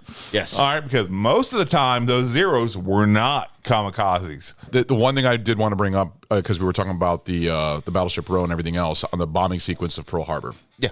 I thought it felt more real than the Pearl Harbor film. Oh, absolutely. I can't say it felt real. It definitely felt action-packed. No, it felt more real than More real. So you're saying Midway is more realistic than the Pearl Harbor? Yes, I would sequence? Because that was the only thing that Pearl Harbor sequence had. Or wait, are you talking about the Pearl Harbor movie? Or the Pearl Harbor movie had a better bombing sequence. That's basically the only good thing about that movie. Nope. Really? Compared to Midway, no. All right. I mean, as far as feeling real to myself. Okay, no, that's good opinion. I'm just curious because I enjoyed. Veteran, and I cannot speak for Ragnar as a Navy veteran, but the choices that were made in the Pearl Harbor sequence of Midway felt more accurate, felt more real, and it didn't focus on the bullshit that fucking goddamn Pearl Harbor focused on. Yes, focused on. It pissed me off so much. I honestly, if any of y'all motherfuckers chose Pearl Harbor as the fucking goddamn film that we're doing, I would have given you all the shit in the world. No. See, the thing is, I agree with you 100%. Pearl Harbor is a horrible piece of shit movie, but I thought the bombing sequence was done well. Versus Midway?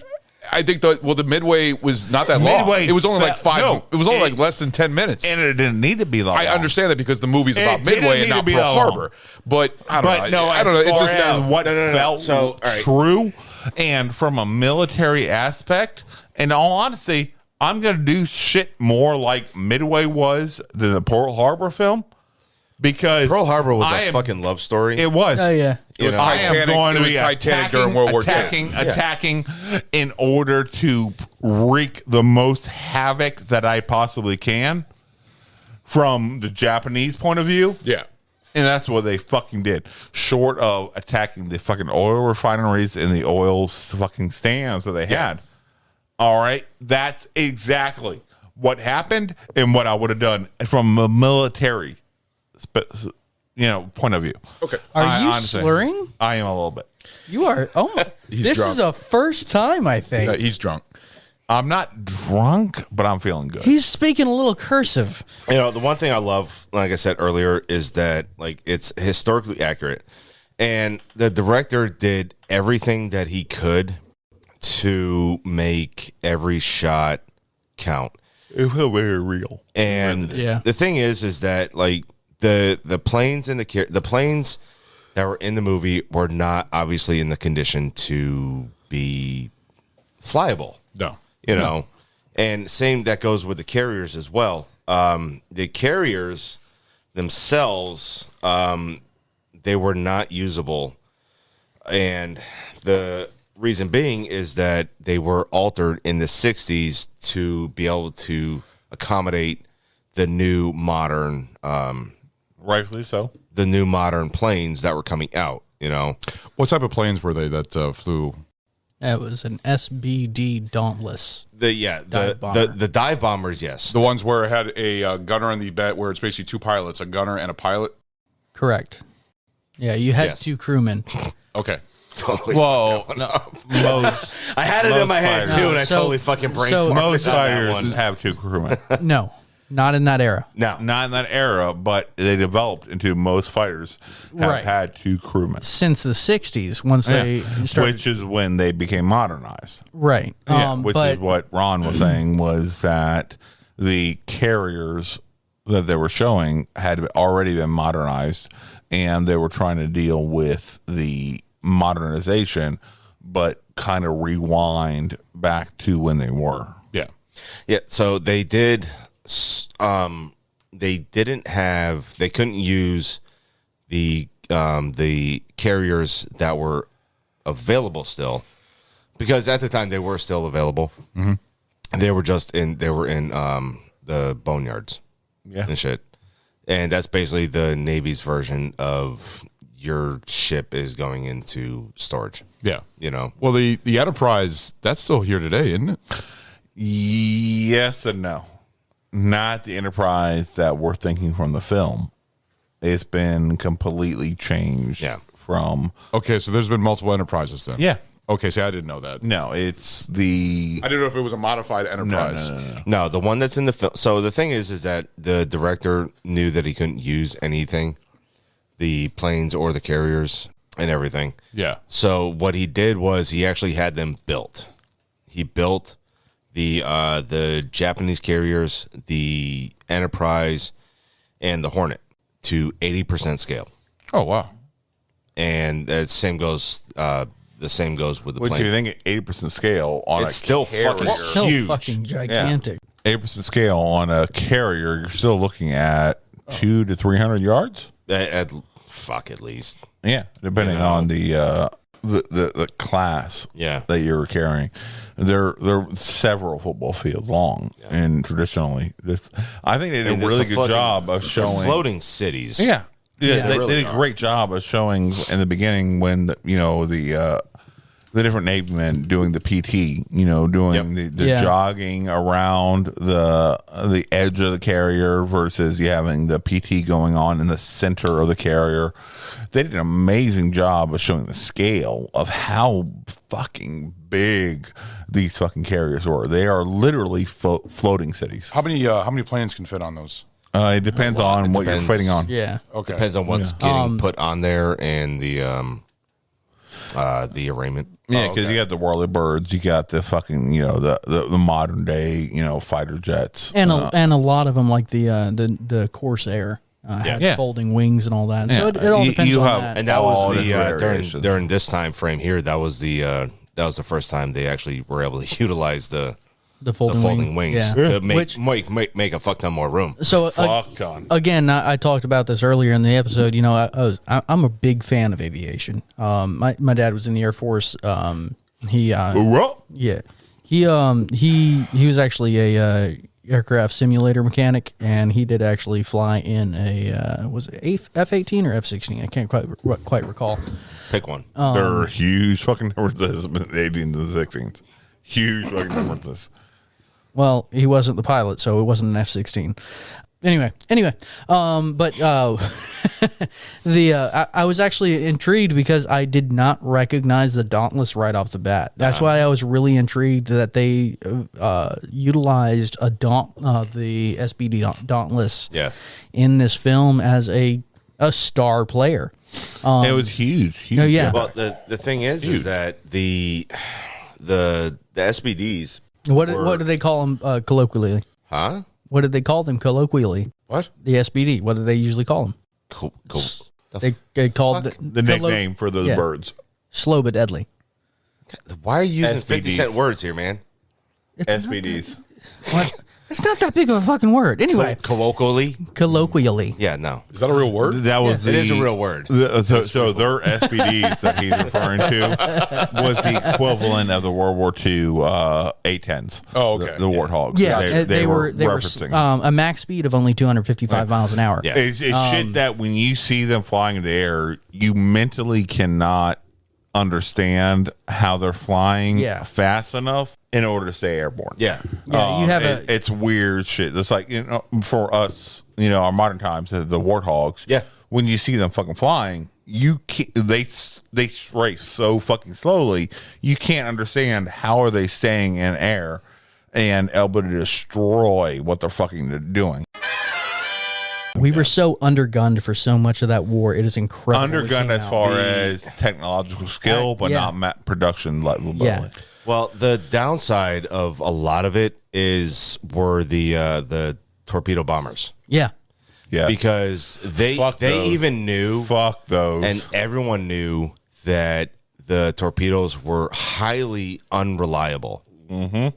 And they showcased that in the scene. And they showcased it in the movie a shit ton of fucking times. And I give them respect for that they showed that yes, it is an American war fighting film, quote unquote, but they showed the fallacy that we all carried with us at the time, and that were untouchable. No, We are 100% fucking touchable. Oh, absolutely. We are absolutely touchable. And we are just going, the only reason we won is because we are the constant bombardment of the fist down your throat. Yeah. And they did an amazing job of showing that. Pure spirit of the fighter. Exactly. Yeah. That's all it was. Amazing job. They knew that the torpedoes weren't effective, and they figured it out. It was that when they came in to drop the fucking torpedo into the water, one of two things happened: either the prop got damaged upon entry, or the nose cone got damaged upon entry. Yeah. So you see it when they are fucking launched. It's a beautiful fucking shot. It was. And it's gonna fucking hit the goddamn target, and bing, it just fucking bounces off. It fucking bounces Bounce right off off or of the broke in fucking half? hull of the ship. Yes. And it breaks in half. But the fact that it showed that, and that gave me so much respect for this film. That's like, no, we are not being 100% goddamn pro-America. Yeah. We are telling a truth, and we deal with that to this day of different armaments or different weapons. You figure out what works and what doesn't. Brings me to, what do you think about the submarine scene? So the submarine scene was actually pretty fucking cool.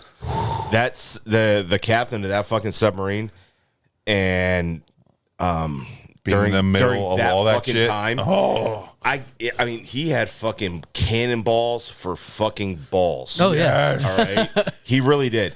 I'm just going to slip on into the formation. I respect the shit out of that fucking captain That shit for got me so knowing that he is going into a Depth charges being dropped all over the place. Yeah. He's And got not fucking just- depth charges, and he's literally going in between every single fucking ship that is around him. And the shitty part is At Periscope Death? at Periscope, yeah, everybody fucking sees your ass. The shitty part is he did not fucking lead his target. Yeah. No. You know, and that was also with in one of the other scenes as well in the movie. But I don't think he needed to. I really don't. The No, fact that- he really did need to if he was going to hit his target. So But what the I was speed getting that at, he was traveling, the speed that the target was traveling, you do not need to really lead if you know where on that body of the ship that you're aiming for. I mean, if he didn't aim. It's a moving target. He Yeah, didn't, you he didn't gotta leave aim where it needed to be. but if I'm traveling at 140 miles per hour or whatever the knots equivalent is, and such ship is also traveling at the same speed, you do not need to lead. You don't. I think the maximum cruise speed. I know that's way off. 32 and that's knots. what 17 miles per hour time. You're about 5 times the amount. Yeah. Okay. I want a submarine that can go that fast. But That'd be I fucking said I pulled awesome. those numbers out my ass. Yeah. But if you're traveling at relatively the same speed as your target, you do not need to lead them. Yeah. No, you don't need to Because lead them. You're automatically traveling at the same speed, and thereby whatever round you shoot off is also going to be traveling at the same speed and in the same direction, and so you don't need to lead them. So I felt that he fired based on mathematically the correct equations. He did. Unfortunately, he was already spotted. He was. So It was a rush shot. Word He already wasn't got able to- out Yeah, to yeah, the no, target absolutely. ship. So when they turned, Yeah, I no, think you're 100% like I said, right. Like I said, if he had led just a little, I think he would have been able to hit it. But then you're basing on the fact of knowing the knowledge that he's already been seen, that they didn't know Yeah. the knowledge, and you're doing the Monday night quarterback shit. Yeah, exactly. Well, I'm- that's what that Yeah. would be. It'd I'm be gonna fucking Monday take- night quarterback. I'm going to take over and you here can't real really quick. do that. Yeah. Yeah.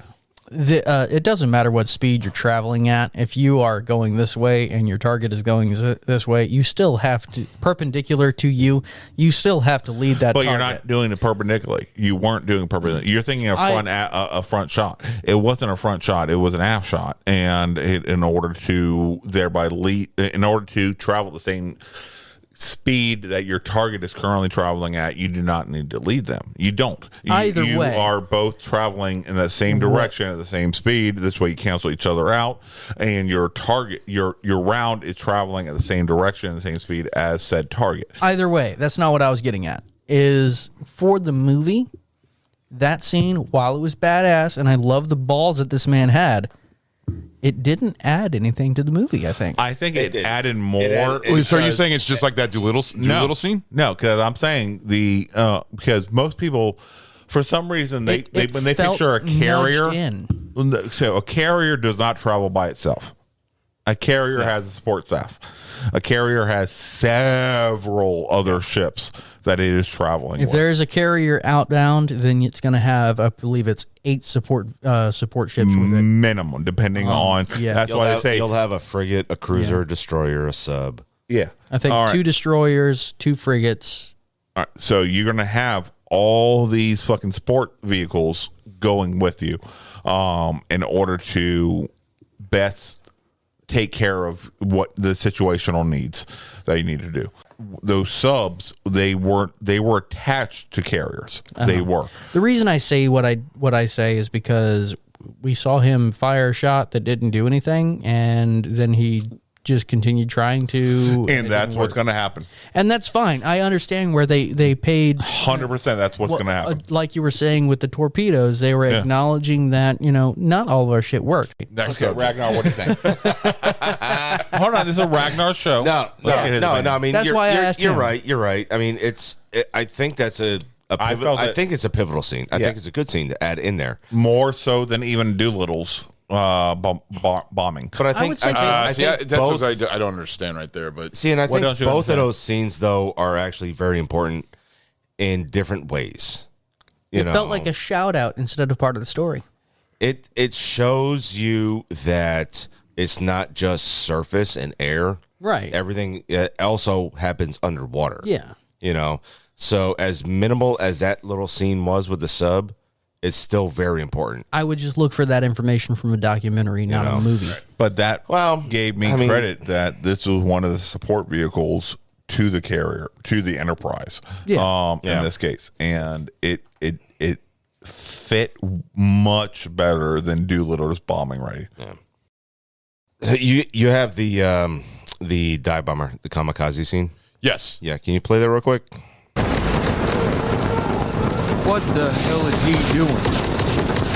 He's turning himself into a bomb.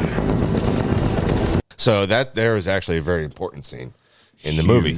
Oh yeah. It shows how different the Japanese fight compared to the Americans. Absolutely. And it's a very accurate scene, historically accurate in the fact of the man, Bruno Guido, actually fucking shot down this bomber coming into the carrier. Yeah, him jumping into that fucking gunner seat. Yeah. That's fucking balls right there. No, that's that brave. Is goddamn Yeah. fucking See, Medal to of me, Honor, I Purple Heart fucking level worthy shit. Yeah, it's badass, but at the same time, I have to say that when I was watching that scene, I thought to myself, why isn't everybody doing that at the same time? Okay. I will say flat out, from being in similar situations. They're freezing, or Yeah, it is an emotional toll that wrecks on everybody in that direct environment. And that's why the military will give honors to the people who, in that type of adversity, will do what needs to be done. They Fucking will step up take to the their plate. time and say, no, this person has stepped up. This person has earned the Navy Cross. Yeah. This person has earned the Medal of Honor. I mean, we've all been injured in some way, shape, or form who served in a wartime environment. We don't all walk away with the fucking Medal of Honor. We don't all walk away with the Purple Heart. Not at all. It is something that is above and beyond, and we take that time to recognize their actions, whether you lived through it or whether you didn't. The military will take their time to honor that individual who has gone above and beyond the call of duty in order to best take care of their surroundings. Yeah. No, I only thought that because, I've been in particular situations myself, and looking back on it, I just recognize that the first thing I think of in that shit is, okay, where's the nearest tool for me to do some shit about it? Yeah. But then how many other people froze? Well, in the that nearest exact tool moment? is the fucking tail gunner. Yeah. To do the fucking job. And how many people? And I guess you're right. Only the tail gunners are used to doing that, so they think already, oh, there's an engagement. Where's my tail gun? Well, no, because he's not a tail gunner. Oh, that's right. He was a He's a fucking machinist aviation mate. machinist mate. Yeah. Third class you at the have time. that other clip for me, right? Yeah. Yeah, hit that real quick. That's the bravest damn thing I think I've ever seen. What's your name, son? Bruno Guido, sir. Guido, Aviation okay. machinist mate, 3rd class. Well, Bruno, you are now an aviation machinist mate in 1st class.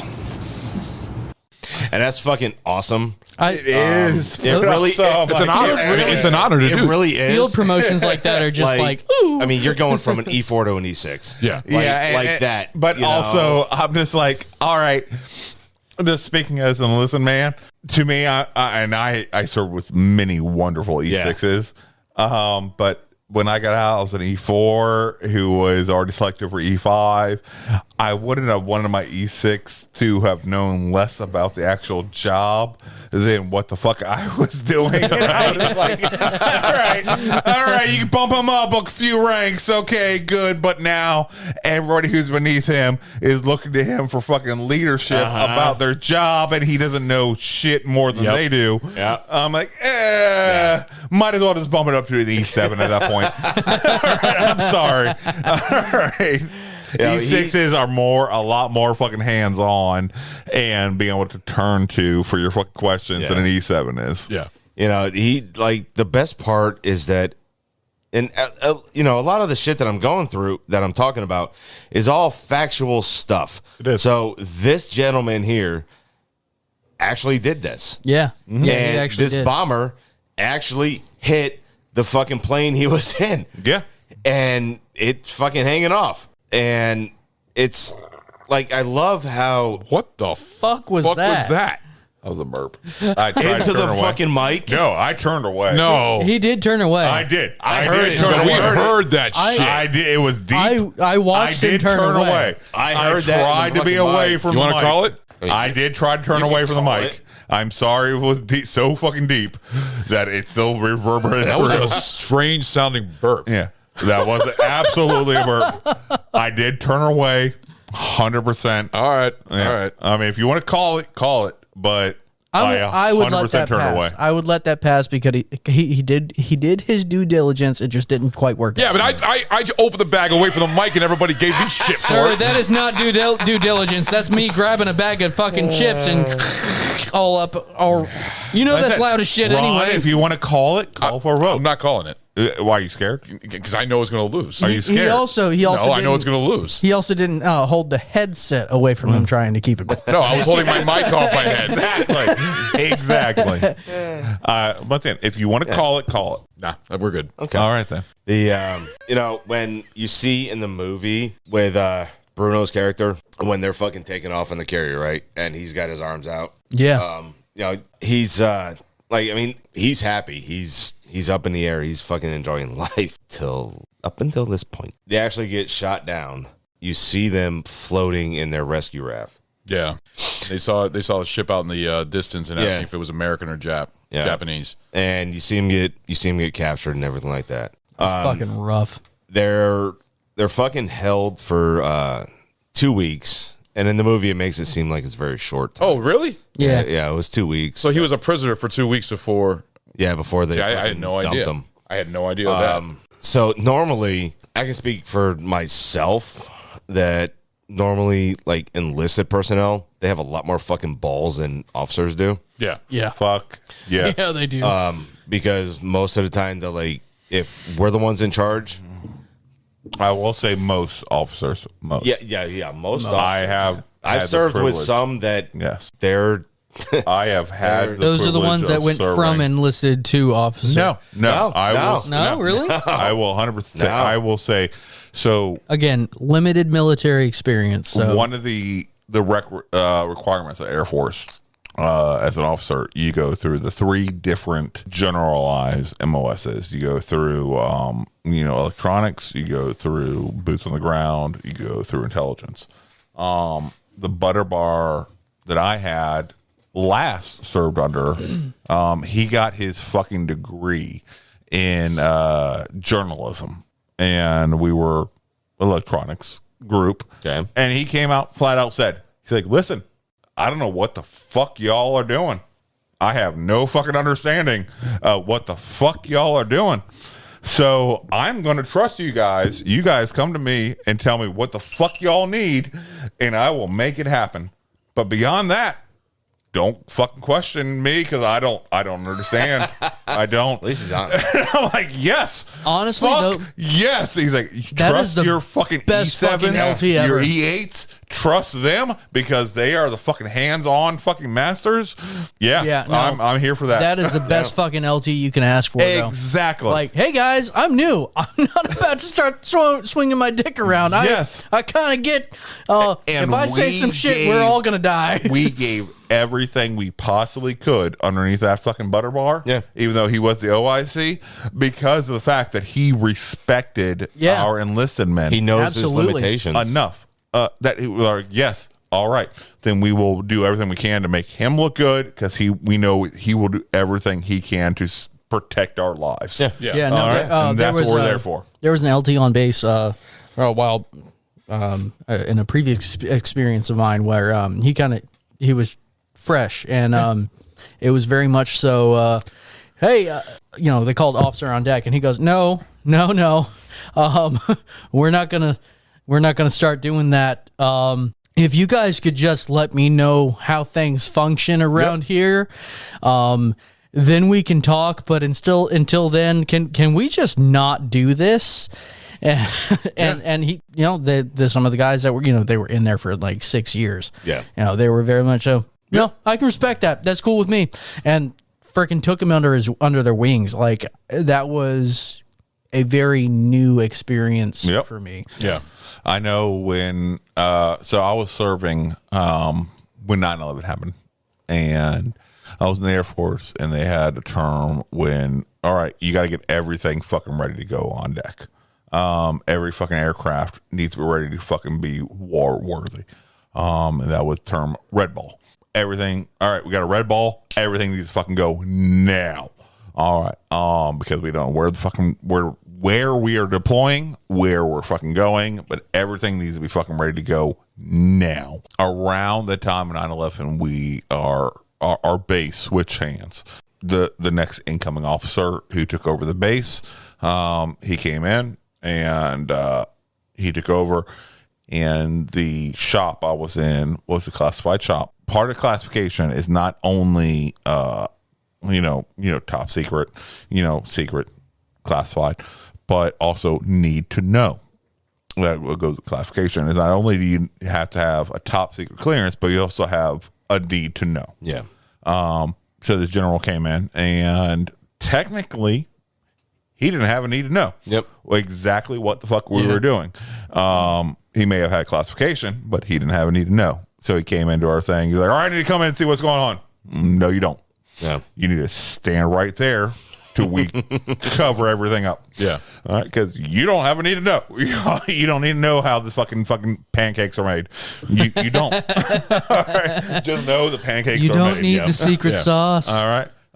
So he had to wait there while I think it was an E2 or an E3 at the time was standing at the fucking door playing fucking fire duty, and he's like, nope. Sorry, General. You need to stand right there. Yeah. General? Yeah.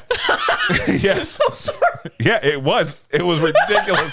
It was ridiculous. But he needed to wait until our shop was ready for him to come in to see what the secret sauce we made. Yeah. Because we had so many things we had to cover up and everything like that. And that was how much therapy did that E2 need? Like he was super stressed out. That man was fucking sweating. But when that one SAR came in, he's like, all right, what's going on in here? I'm like, we're doing our job, sir. He's like, what are you doing? We're doing our job. and that we couldn't be too explanative I get of it. what we were doing. It's just fucking funny to me. What, like, thinking about this little E2 that's probably, not even started shaving yet, and he's just like sweating bullets. I'm sorry. But I'll give all the respect in the world. That general, he was very respectful. He was understanding. Yeah, that's cool. He That's understood cool. Yeah. that, classification came with need to know, and technically he did not meet the requirements of need to know of our duties. Yeah. The fact that this officer was treating us with such respect as lower ranking enlisted folk, not only the E7s, the E8s, E9s that were in the shop, but also the E2s, E3s, the E1s. Fucking airman first class, just sitting there. Exactly. He treated us with such respect for what we were doing. It went a long way. It really did. It meant a lot to us enlisted folk, but also recognizing that the higher ups and not just the butter bar, like I said, was in charge of the shop, but the, all the way up to the 07s, 08s, 09s. They recognized that what we did, even though we didn't have a fucking college degree, mattered. And were a valuable part of the total war fighting situation that we were a part of.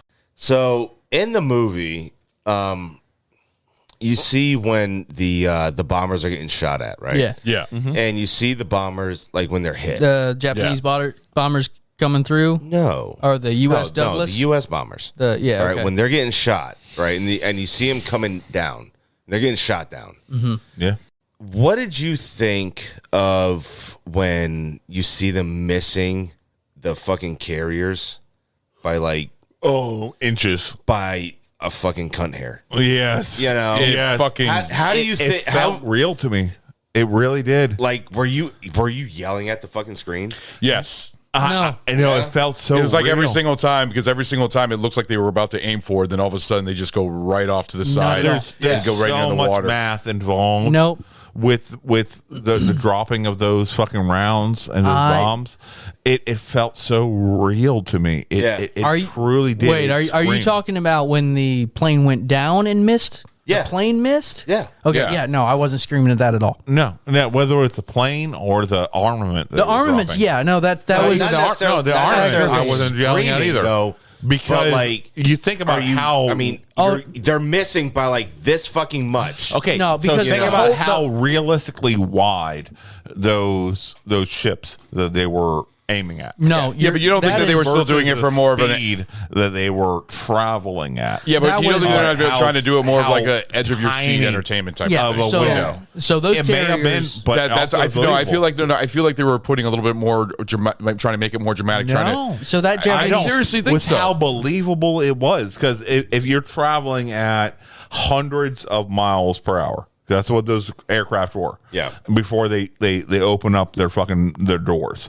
All right. They're going to be right on, and they, all right. Those and bombers every were probably one of those traveling at around crafts 200. were traveling at that. So thereby, every round they were driving at were traveling also hundreds of miles per hour. Yeah. In that same direction. So mathematically, you're trying to think, all right, I got to drop this here versus here. Yeah. Because if you drop it here, then you're missing the target completely. All right. And so that's why the fact that they were able to get so close with those rounds that they were dropping was still mathematically amazing. Yeah. Because you were, like you said, a cunt hair away. Yeah. All right. Absolutely. In your thing. Yes. It made great film. It did. But also 100% believable. That's why when they were doing those bombing raids in the feature film that we were doing, Memphis Belle, they were so focused on precision. Yep. Because all right, just because I can see the target doesn't mean this is where I drop the target. Yeah, no, that's something that we're actually going to talk about in that episode. I had two problems with the bombing run there. One, if you're going after the carrier, you're going to strafe longitudinally along with the hull of the lengthwise of that ship. Because you have more, you have more, exactly more of the ship to use. You have a drop length. and you're going to want to maximize that along with the ship. But does it ever make you wonder if they actually dropped bombs going the other way around, going against on the side of the ship? Probably happened, and somebody probably got fucking reamed for it. But also keep in mind when you're traveling. But what I was, and I'm speaking from an aircraft standpoint. Yes, the longer amount that you're traveling across the ship, so you're longitudinally versus latitudinally. We're talking about World War II nose to stern.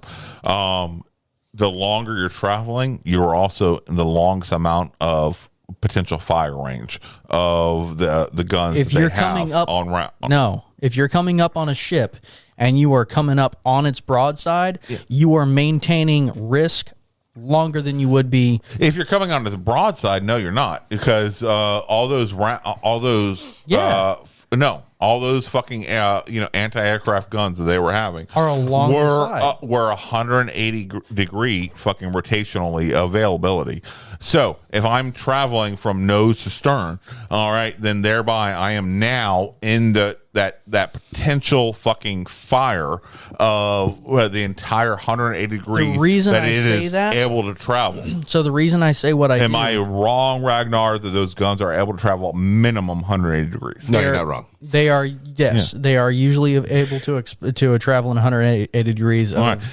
So if I'm coming through at 600 miles per hour, 400 miles per hour, 300 miles per hour, whatever your best chance is to travel over the freaking width. Still not correct, because if you're coming up broadside, you have all broadside guns, AA guns that can engage you along with other targets that are close. You're to you. absolutely right. If you're coming then in also long ways, you're counting on them being able to actually make contact with the target, leading you at 300, 400, 500, 600 miles per hour. You're missing it, man. You're missing it. No, you're not, because of the fact that I know for a fact, having been in the hot fire situation, that it is a difficult situation to lock target with a vehicle that is traveling at that speed and lead them accordingly, versus, because if I'm shooting from the ground to the air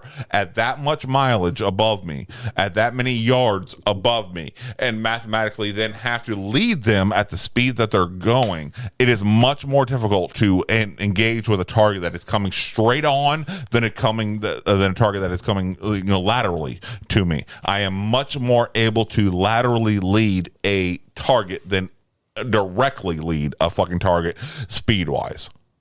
Well, everybody's entitled to their opinion. Okay. Well, what I was originally getting at is I wasn't really all tense about it, because you don't know what's going through the pilot's mind when he's getting shot down coming down toward the ship. If he wanted to just try and take it out himself, cool. If not, totally respect that. I'd rather, sometimes you need to know when to run from a fight to come back another time. No, disagree. Well, that's pretty much where I was trying to get with it. Is, do you think they should have tried a little bit harder? Not run from a fight, but live through a fight. Knowing. Based on the available intel they had at the moment, they did the best job they could. Yes. Yeah. Oh, yeah. That can be agreed. When Bruno and Ensign O'Flattery got shot down and they got captured, and I believe you have that for me. You tell us your ship, or we throw you overboard. Cigarette? Tabaco.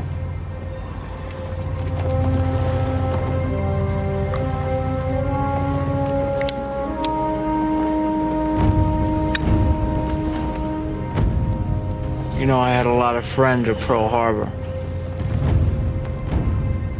So how about you go fuck yourself?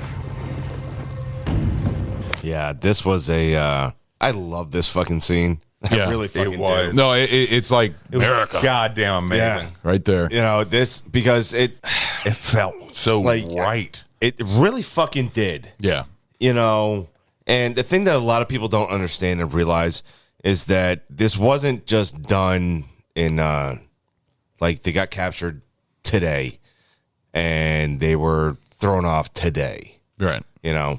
Him and the pilot were held captive for 2 weeks. At the end, obviously, you just heard the clip. They were interrogated and asked, where's your fleet? So, hey, fuck you. Did the other guy cave in though? They didn't directly state that's the thing. That's the thing I couldn't figure out. Applied it heavily because that's what I was trying to think. Because they never said what happened. They implied it. Yeah, they never said. They implied, but from what I've read, he didn't. Well, hold on. From what I've read, they threw him overboard, anyways. Which was I don't know. So nobody really knows. He was going to die no matter what. Yeah. So I just the way the movie made it just made it out to be that he was a coward and he was about to cave in, and I was like, oh man, what? And then they didn't show anything, so you don't really know. Okay, that's like so Ragnar, but they used an anchor. When did you swear in? 2001, January of January 2nd, 2001. Okay, so you were still prior to 9/11. Yeah. All right. There's like I also was prior to 9/11. I was September of 2000. Mentally, I went in when I swore in, is knowing realistically every 20 years or so, America gets into the shit. Yeah. And I knew at that time we were past due. Yeah. I remember you bringing this up on the Black Hawk Down episode. Yep. But I still chose mentally to go in and to swear in my service. That knowing that we are past due historically for this shit to happen. Yeah. No way I could have predicted fucking goddamn, sand fucking jockeys to fucking come in and punch us in the mouth. But they did. But I was prepared for my service. That's why I was asking Ragnar, because I didn't know if he was pre or post 9/11. I do know a lot of people signed up post 9/11 to support the country. So like that, but it always fascinated me is the mentality of the people who signed up pre versus post, because a lot of the people that I talked to, that I served with, who were pre 9/11 were anti-war. They were just signing up for the college benefits and shit like that. They weren't mentally prepared for the shitstorm they were going to be getting into. Exactly. I served a lot better. I had a lot more in depth or more connection with the people who signed up post 9/11 than a lot of the people who signed up pre 9/11. Yeah. Because of the fact that they went in going, all right, we are at war now. It didn't matter who we are at war with, quote unquote, but we are now in active engagement. Yeah. And it's a lot rare, and I don't know if your actions and reactions as far as who you served with was from a similar point of view. It's pretty similar. I joined in January 2001, so it was definitely pre 9/11, and I know a bunch of people and a bunch of guys and females that joined after 9/11, and their mentality is their mentality was totally fucking different than anybody that was already in, and anybody that joined around the same time and whatnot, and their mentality was like, well, this shit already happened to us, and so now we need to go on the offensive for it. So I'm gonna join and I'm gonna support my country and serve and do what I need to do. The people prior to, if you were in 2000, I was in 2001. Yeah, very few. The small difference. Very couple months, and so like our mentality, I think, may have been roughly around the same, and the people after us are definitely way fucking different. The people before us, probably give or take maybe 5 years. I want to say maybe would be different than when we joined. Absolutely. Like I said, just imagining.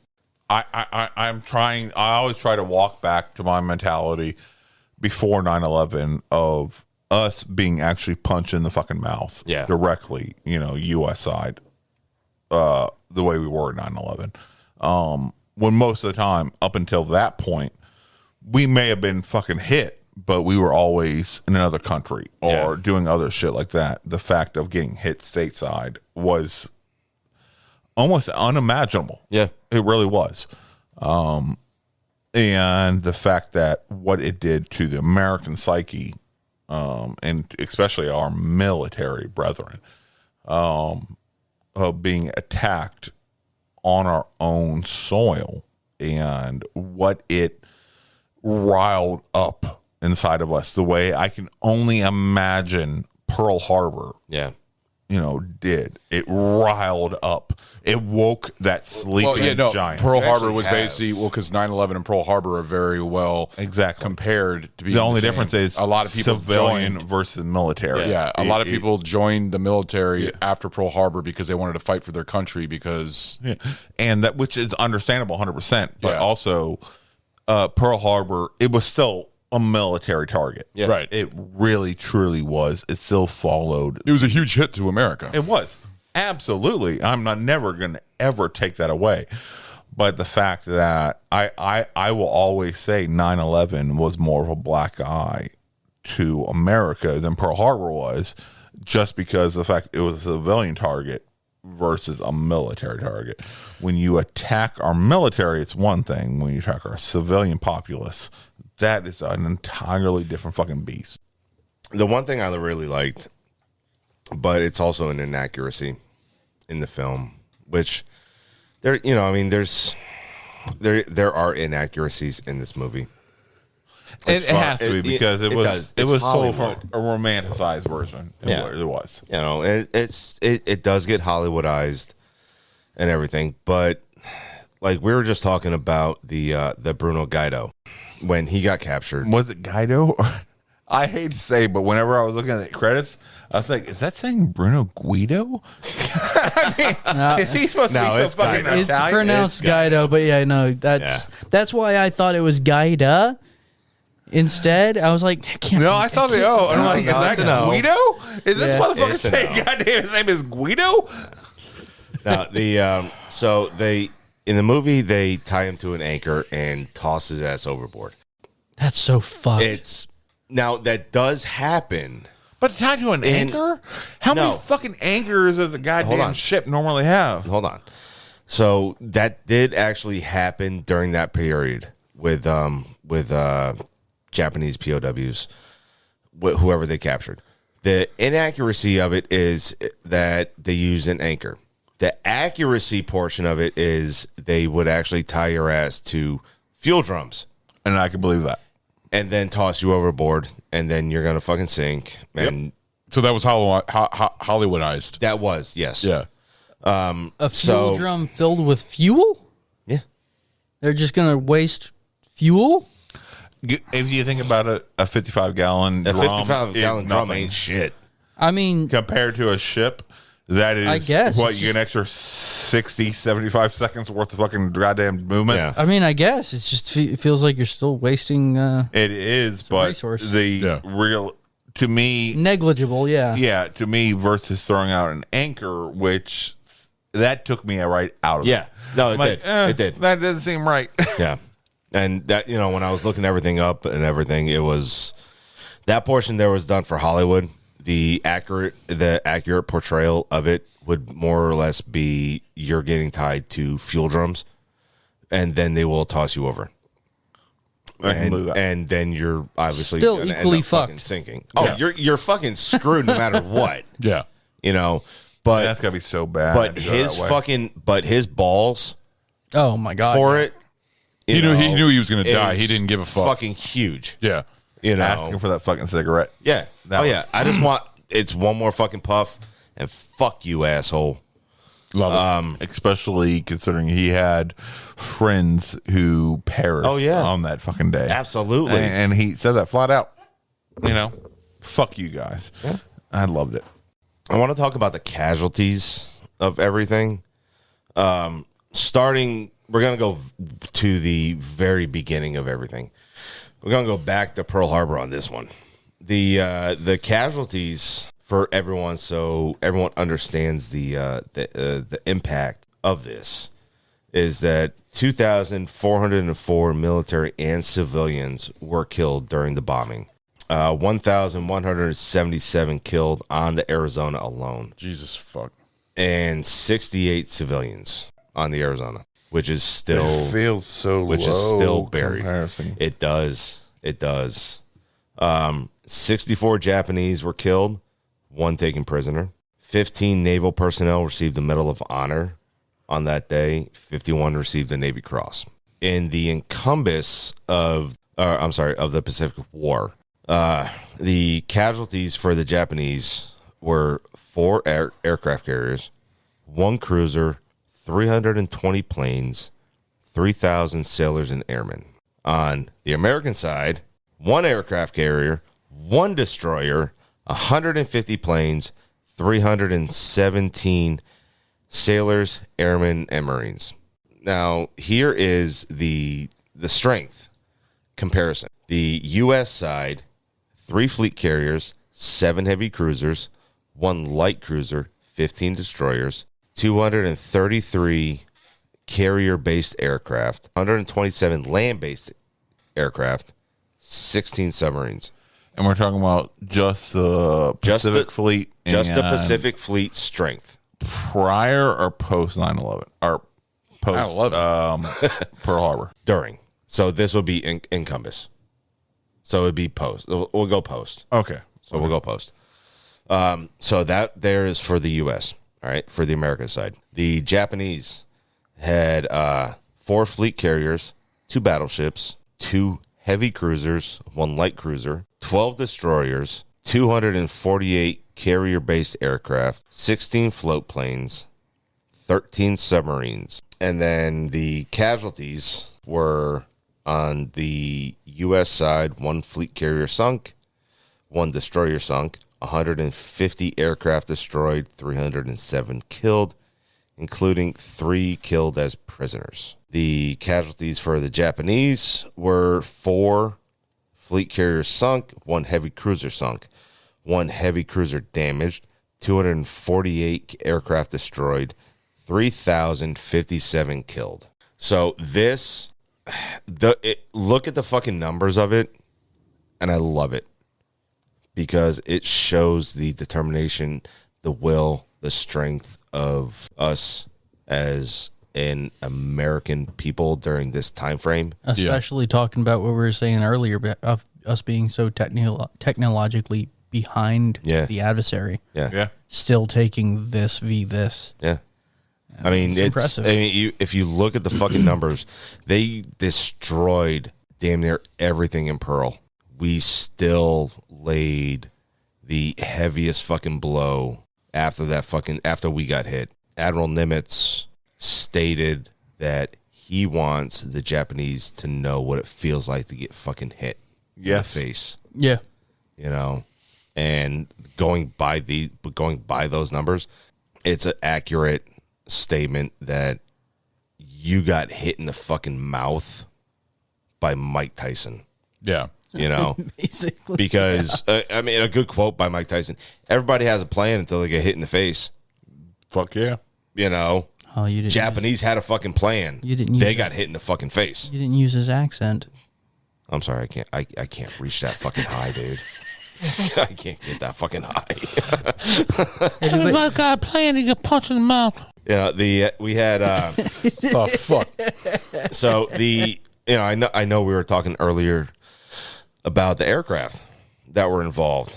We had 19 Douglas SBD Dauntlesses, 7 F4 F3 Wildcats, 17 Vought SB2U Vindicators. Those are awesome planes. 21 Brewster F2A Buffaloes, 17 B-17 bombers, the Flying Fortress. Yes. 4 Martin B-26 Marauders, and those are the ones that were with torpedoes. Yeah. And, we touched on the fact of how inaccurate and unreliable the torpedo systems were. Right. During this whole time frame, 18 of the 47 dive bombers were lost. Like, that's a very, in the movie, you kind of see how when they're diving down for their bomb runs. You got to be brave to do that, too. Yeah. That takes some serious. Because you're going against all those anti-air guns, it does. Going right against you and everything else, and you're basically running through firepower to bomb the ship, lay that bomb on the ship. So. And for the layman who is not entirely learned on what AA fire is, all those black puffs you were seeing were basically they're shrapnel grenades. Flak. Yeah, flak. It's shrapnel grenades firing off at a particular altitude. It's not supposed to hit you. It's supposed to go off around you and tear through you. Yeah. Yep. And that is fucking terrifying. I think in most of these planes, because actually it's something I'm going to be talking about in our next episode, were made out of aluminum. So it would cut right through and just damage these planes easy. Yep. Yeah. And that's what their job was. I mean, that's what the job of it was essentially an an anti-personnel weapon. Yeah. For the air. I know we touched on the Doolittle raid earlier. Yeah. It wasn't. And I know you guys said it wasn't a very important part of the movie, but I still think it was. But I think it's a good part of the movie. But I also think it's a very important part of the whole Pacific Fleet front. Yeah. Oh yeah. Absolutely. Now despite the ineffectiveness of the raid, dealing damage to the Japanese, it actually showed that mainland Japan was vulnerable to U.S. attacks. Yes. And it didn't deal as much damage that they were really expecting. But given what they had to do and what they had to work with, I think they actually did a really good job because it was more of a morale boost. And the cool thing about the whole fucking Doolittle raid is that all of the personnel involved with it survived except 3. So only 3 actually died. Considering how many craft they had to abandon due to lack of fuel, that's fucking amazing. Yeah, it is. Yeah. They were sacrificing basically themselves, even though a lot of them made it through, but they were sacrificing those planes such as they can give Japan, a punch, basically a ball punch, like punching the balls after what they did, which they well deserved. Absolutely, they did. And the cool thing, mental attack. It was 100%. It wasn't a. We're just here to remind you, you're not untouchable. Yeah, that's exactly more or less what it was. Yeah, it wasn't. It wasn't a strategic, quote unquote, event, but it was to help demoralize the country, to humble them. Yeah, to make them recognize, oh shit, look what we're basically telling them that we're not cowering out of this. We're going to do something about it. Yeah, we're going to fight our way through this. I mean, the same way we still do to this fucking day. And against Afghan and shit like that. It's to remind them that they are not untouchable. That shit can go fucking sideways at any given fucking moment, and they better think about each and every single action they do, because going forward, we're breathing down their fucking necks. Yeah. And the one thing, and this is well after the fact, was that after the Doolittle raid, that they made a vow that they would get together on the anniversary of the raid until the last person died that was involved with it. Really? And the last person died on April 9th, 2019. Can you think about that every fucking goddamn year? Yeah. Just seeing less and less people. Yeah. As they fall away to whatever took them. And just every fucking year until you are the last man standing. That's fucked. Yep. Yeah. I mean, just the fact that rocks you. Yeah. Your core. Lieutenant Colonel Richard Cole died at the age of 103 on April 9th. Bless him. 2019. Bless him. Long life. He was the last living member of the fucking Doolittle raid. I'm going to say that flat out, but I'm glad that he had a long life. Absolutely. You know? Abso-fucking-lutely. And I know Stu hates this actor for this fucking movie.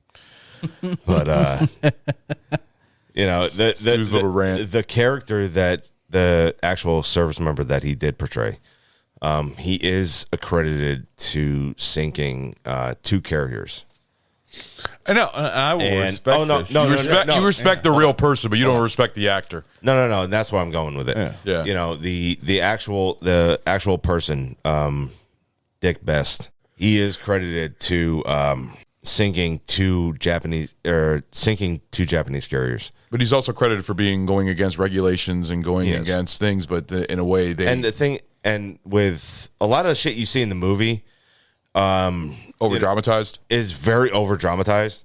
You know, and there's even whatchamacallit, even other officers, retired officers that would even state the fact of some of the things that he would do in the movie, like, wouldn't fucking happen in real life because he would get his wings pulled. You know? Yeah. Like doing the when you see him fucking doing that controlled stall and then pulling straight up out of it, out of the stern. You know, like, if anyone ever did that, they would fucking get their wings pulled and their flight status revoked. You know, so obviously that is very Hollywoodized. But I will give him credit, is they always had a bullshit reason. I had electrical problems. Yeah. Oh, yeah. You know, oh, absolutely. You know, deniable plausibility. And so I was like, okay. Because I personally have seen deniable plausibility. Yeah. I'm like, all right. Yeah. And I was like, okay, that's believable right there. And the mentality he was coming from, you know, prior to Pearl Harbor, is everybody knew America was going to get involved. Yeah. You know, publicly. We all realistically knew. But of course nobody could predict that, you know, what happened. Yeah. And shit like that. So he was preparing for when shit went sideways. And I give him credit, you know, for what his character was doing. It's just his interpretation. Yeah. Of choice of acting. I was like, I don't like it. I don't fucking like it. Yeah. So we kind of got a little bit of got roped into it. Into this World War II, because the Japanese hit us, and that's what brought us into this war. And you know, there is a theory that we didn't know that Pearl was going to happen. No, we did know, but nobody wanted to fucking listen. But the other side of the coin is that Eisenhower and the war chiefs at the time, they knew Pearl was going to happen, and they knew that was going to be the best possible reason for us to get involved publicly. I would really fucking hope that they wouldn't choose to sacrifice the people they chose to sacrifice in order to publicly gain goodwill to the war. Would be nice. Yeah. But also know that we've done dirty, shady shit. Absolutely we have. And in order to progress what we thought was the best interest of American, you know, ideals. Yeah. Pearl Harbor, as fucked as it was, it did unify the country. Oh, it just did. like any disaster we have. Yeah. Yeah, but there was also the so we were obviously out of the war up until this point. And Japan struck. So Japan was in a triad with Germany and Italy. Yes. So if the quote unquote axis of evil. Yes, that's what it was called. So if any other fucking country attacked, which is also one a of hell them, of a public relations fucking name. Oh, yeah, it is. The axis of evil. So are we the bad guys? Or I mean, that's a hell of a fucking name. Yeah. So if any other country attacked them, that is war against that fucking country. Yeah. So Japan attacks us. We declare war on Japan. that means that we declare war on Germany and Italy. Yes. So this throws us into the war thanks to Japan, who had the green light from Adolf. Pretty fucking much. Yeah. You know? Well, at least Italy wasn't that much of an issue. Italy. They had pizza. Italy is, Mussolini is Uncle Sam woke up from a nap all grumpy, and Mussolini's like, you know what? Never mind. When it comes to, Adolf, of course, and then Emperor of Japan and shit like that, Mussolini is always like the forgotten little brother. Yes, he did fucked up dirty shit and stuff like that, but in the end, we kind of rolled "Fuck him no, real I quit." quick. Yeah. We were like, no, we don't even consider you a real fucking, battle. So, September 2nd, 1945, World War II ends on all fucking fronts.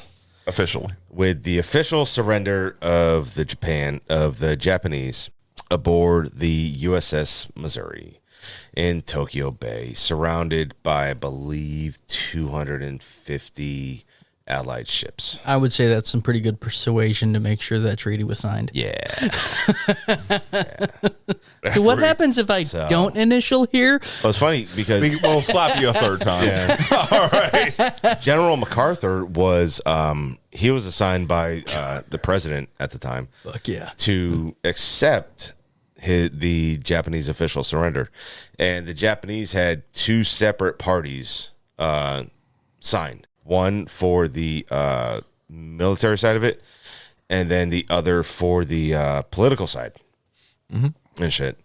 And they signed that on the deck of the USS Missouri. And just like, you guys said, is like, you have X amount of Allied ships surrounding you in your own hometown.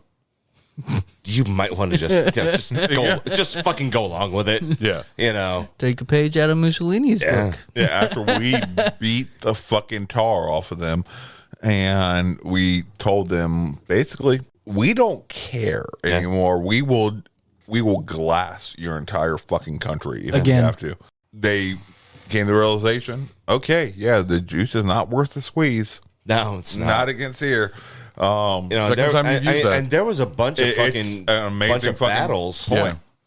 It is. And it's not. Considering the fact that like they had there was multiple battles and skirmishes well after Midway. There was. And they did not fare well. No. But it took us dropping the big bombs. Yeah. Onto the civilian populace. But the Battle of Midway, though. So the Battle of Midway was a major turning point. Yes. It really was. It's what changed the war. Yeah, yes, it was. If we had failed at the Battle of Midway, absolutely what they said, Midway would have led to Hawaii, would have led to the West Coast. That absolutely would have fucking happened. Yeah. And it would have been a much, much, much different fucking war. But it worked out for our favor. We were the victors in this situation. The Japanese, they surrendered based on the brutality we proved we were willing to lay upon them, even though we didn't go, which is weird to me that we didn't go into Berlin with the same brutality. Yeah. And I'm wondering if that's a kind of fucked up racist type mentality that we had. We do it to the Japanese civilian populace, but we wouldn't do it to the German civilian populace. Yeah. Well, you would kind of think like you'd drop one in Japan and then drop one. Okay, we did Europe. not. Yeah, we did not have German internment camps. I would say here it in was, America. Possibly also a grudge. Possibly. But you're the ones that woke us up. Yeah, but we didn't. We didn't do it once. We did it fucking twice to their fucking ass. Well, they didn't get the message. We had multiple years of Japanese internment camps in our own fucking country. Yeah. We did not have German internment camps.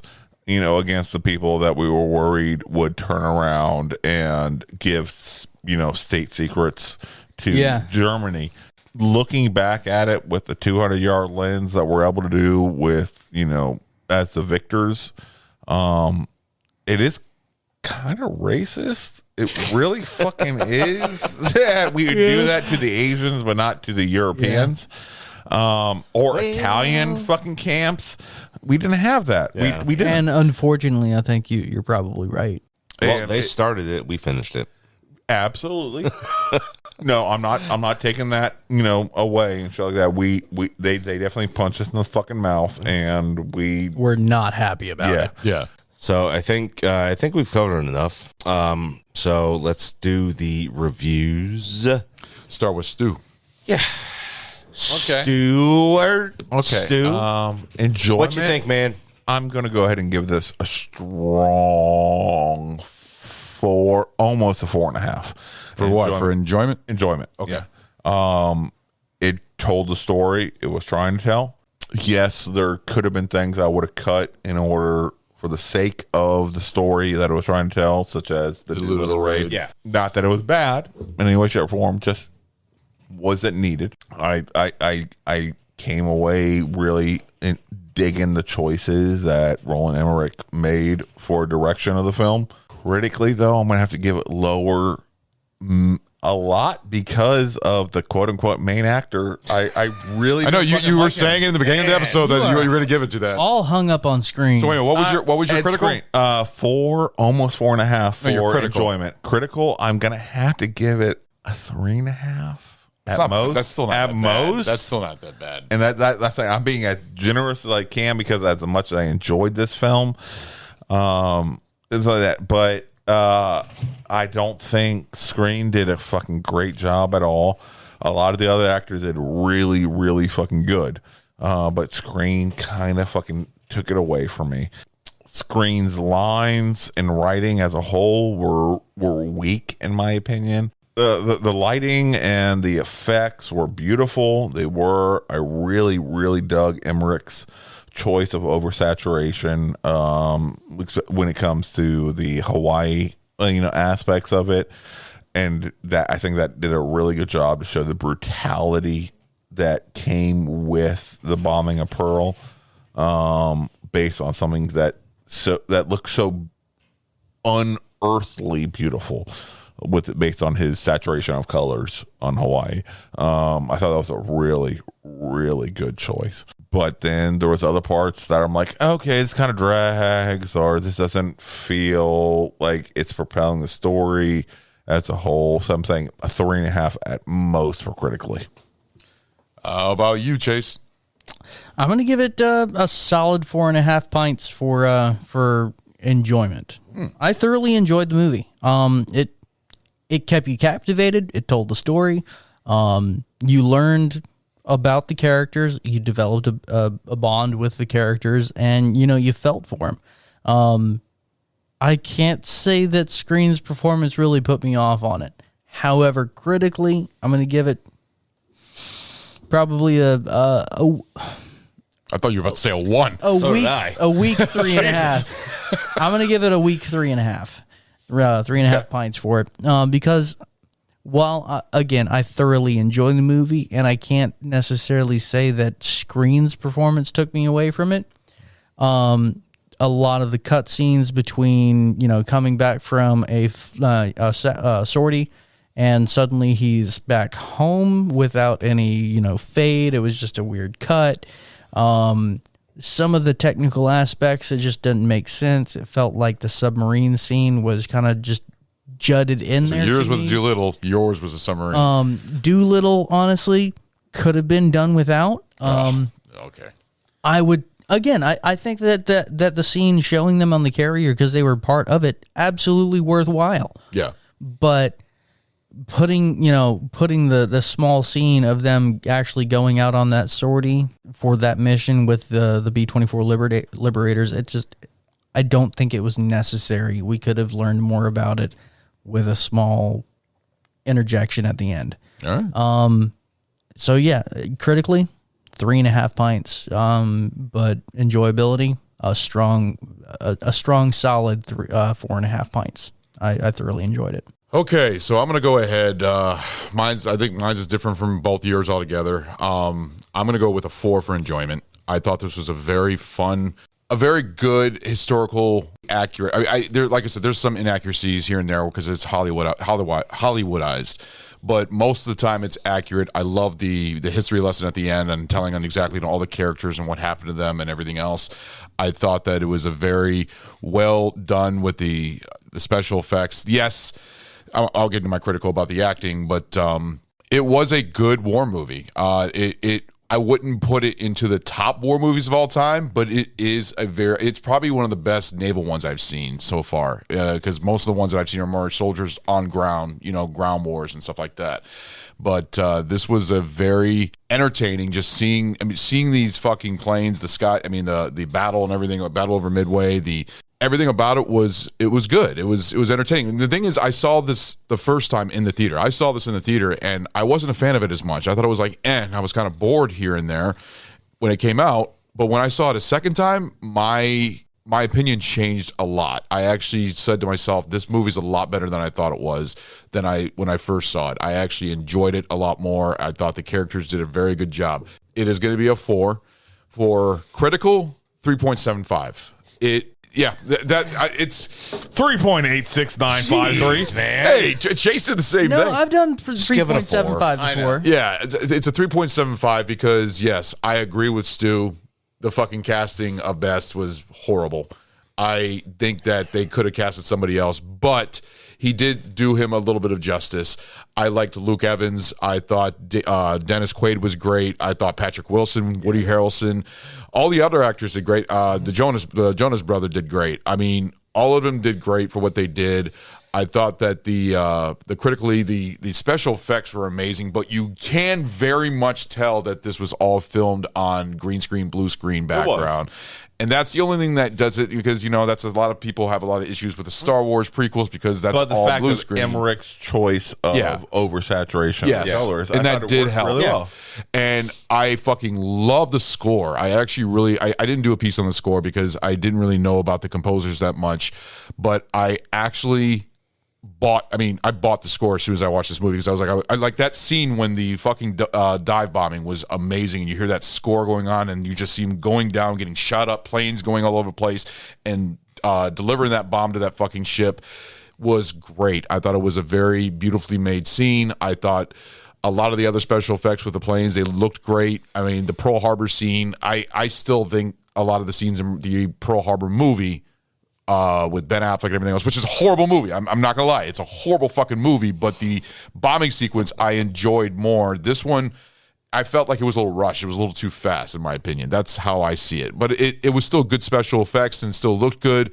So that's why I got to get this a 3.75 for a critical. But altogether, I think it's a great war movie. It's a highly recommendation. I would recommend this to people, and I didn't think I would, because when Ragnar picked this movie, I thought to myself, oh man, I saw that and I wasn't all that good, but gotta watch this movie. But then watching it a second time, I enjoyed it. I thought it was a whole lot better. So it was a much better movie than I remember. Told you. Yeah, I know, you got me on that one. So Ragnar, I'm gonna leave it up for you and your closing thoughts, man. Yeah. All right. So I'm really curious about to hear yours, actually. Yeah. So enjoyment, it's a 4.5. I fully enjoy this movie from start to finish. There are probably, maybe a couple slow spots, or not really slow spots, but cut scenes that, they're out to sea and then they're back in port real quick. Yeah. So, that part there is what it is. Actually, can I interrupt? Yeah. When I saw this with my dad, and my dad actually made a statement to me. He says this would be better as a miniseries than a movie. He said the movie was They said that this movie was very rushed. They put too much into a little movie, to a 2-hour-long movie. And this would be much better as a miniseries. I just wanted to say that would probably be good. Yeah, It'd probably be good as a miniseries. Yeah. Like even the Doolittle Raid as its own episode, as its own section. Yeah, exactly. Like it would a 6-part movie better. or 6-part miniseries. I think that would have done really well. Work out pretty well. Yeah, I remember like a Band of Brothers type situation. Exactly. Yeah, because I remember my dad telling me that when we were walking out of the theater and we were both discussing it. He basically said that it just felt like too much for this little of a movie, everything was rushed and very quick. So in a miniseries, they can actually extend the characters to really talk about all of them and, you know, the battle scenes and everything else. So Except like for my total Ed apology Skrein. for Oh, no, you're fine. I thought I'd bring that up. Except for Skrein. Yeah, you just put Tom Hanks in that role.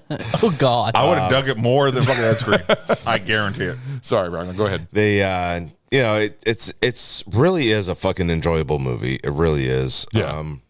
I think it's beautifully shot with the, you know, like Stu said, the oversaturation of everything in some of the scenes.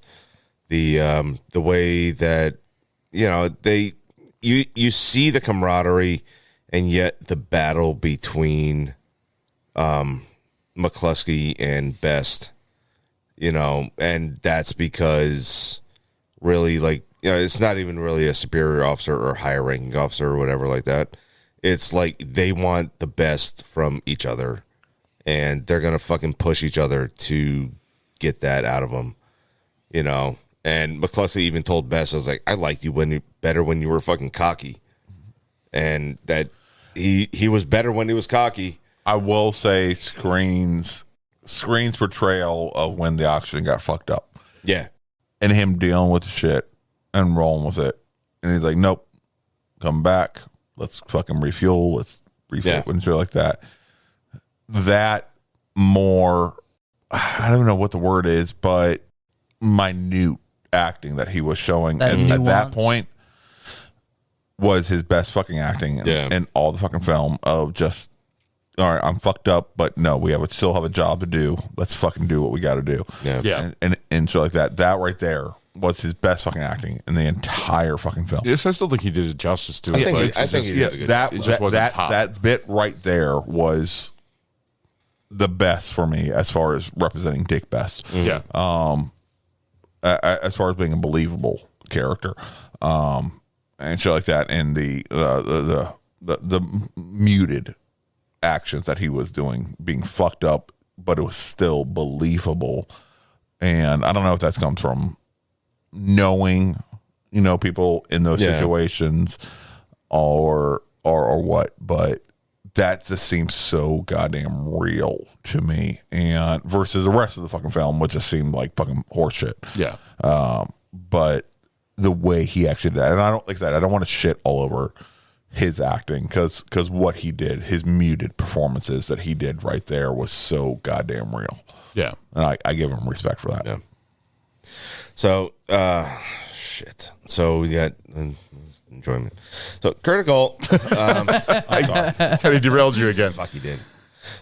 So Critical. What is your Critical? I'm gonna give it about 4.25. Oh wow. 4.25, 4.5. All right. So this was, for this type of movie, it was one of the most historical accurate films that I've done research on and that I have seen in a very long fucking time. Yeah. You know, and aside from, like, you know, seeing movies and shit to where, like, you know, I've been in that area before, so I know what it's like, and I've seen similar shit like that, seen similar buildings, blah blah blah. You know, so yeah, I get it. This, I've never been in a fucking World War II scenario. I don't think any of us ever have. And so, I'm older than I look, so I fucking knew it. Can't fucking drink like it. No shit. The you know, so the portrayal of it, and I loved how the Navy got involved with it to make this the as historically accurate as possible for it, you know. And one of the main reasons that I chose this fucking film is that the Pacific Fleet during World War II is very unknown, and especially the Battle of Midway is very unknown. And there's also, you know, you have the Battle of Coral Sea and Battle of Wake Island. Yeah. And other battles in Guadalcanal. Yep. You know, but like the one thing that I love about this is that the Japanese surrendered on the USS Missouri. I was stationed in Hawaii on my first duty station and my second duty station. And my first reenlistment was on the USS Missouri, right where the Japanese surrendered on there. And so like that there holds a very special place in my heart for it. And the movie holds a special place in my heart as well, because of everything that these men had to endure and had to go through. Yeah. So I want to thank you guys very much for listening to me rant and everybody else rant. Especially Stu. Especially Stu. You're welcome. And I want to thank everybody from the bottom of my heart that had family members and relatives, and somebody during this time frame. You guys made a huge fucking difference in our world and our way of life, and I thank you from the bottom of my heart.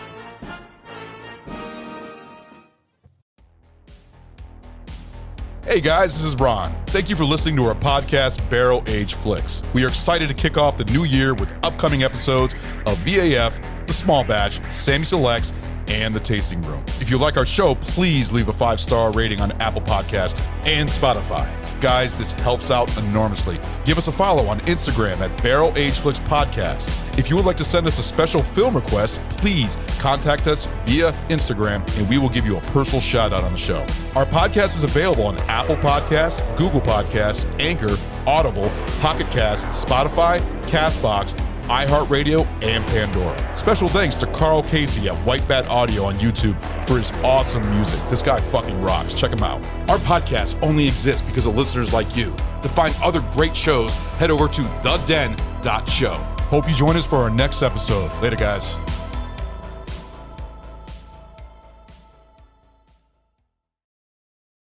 Hey, everybody. Y'all should check out the podcast of the month at theden.show.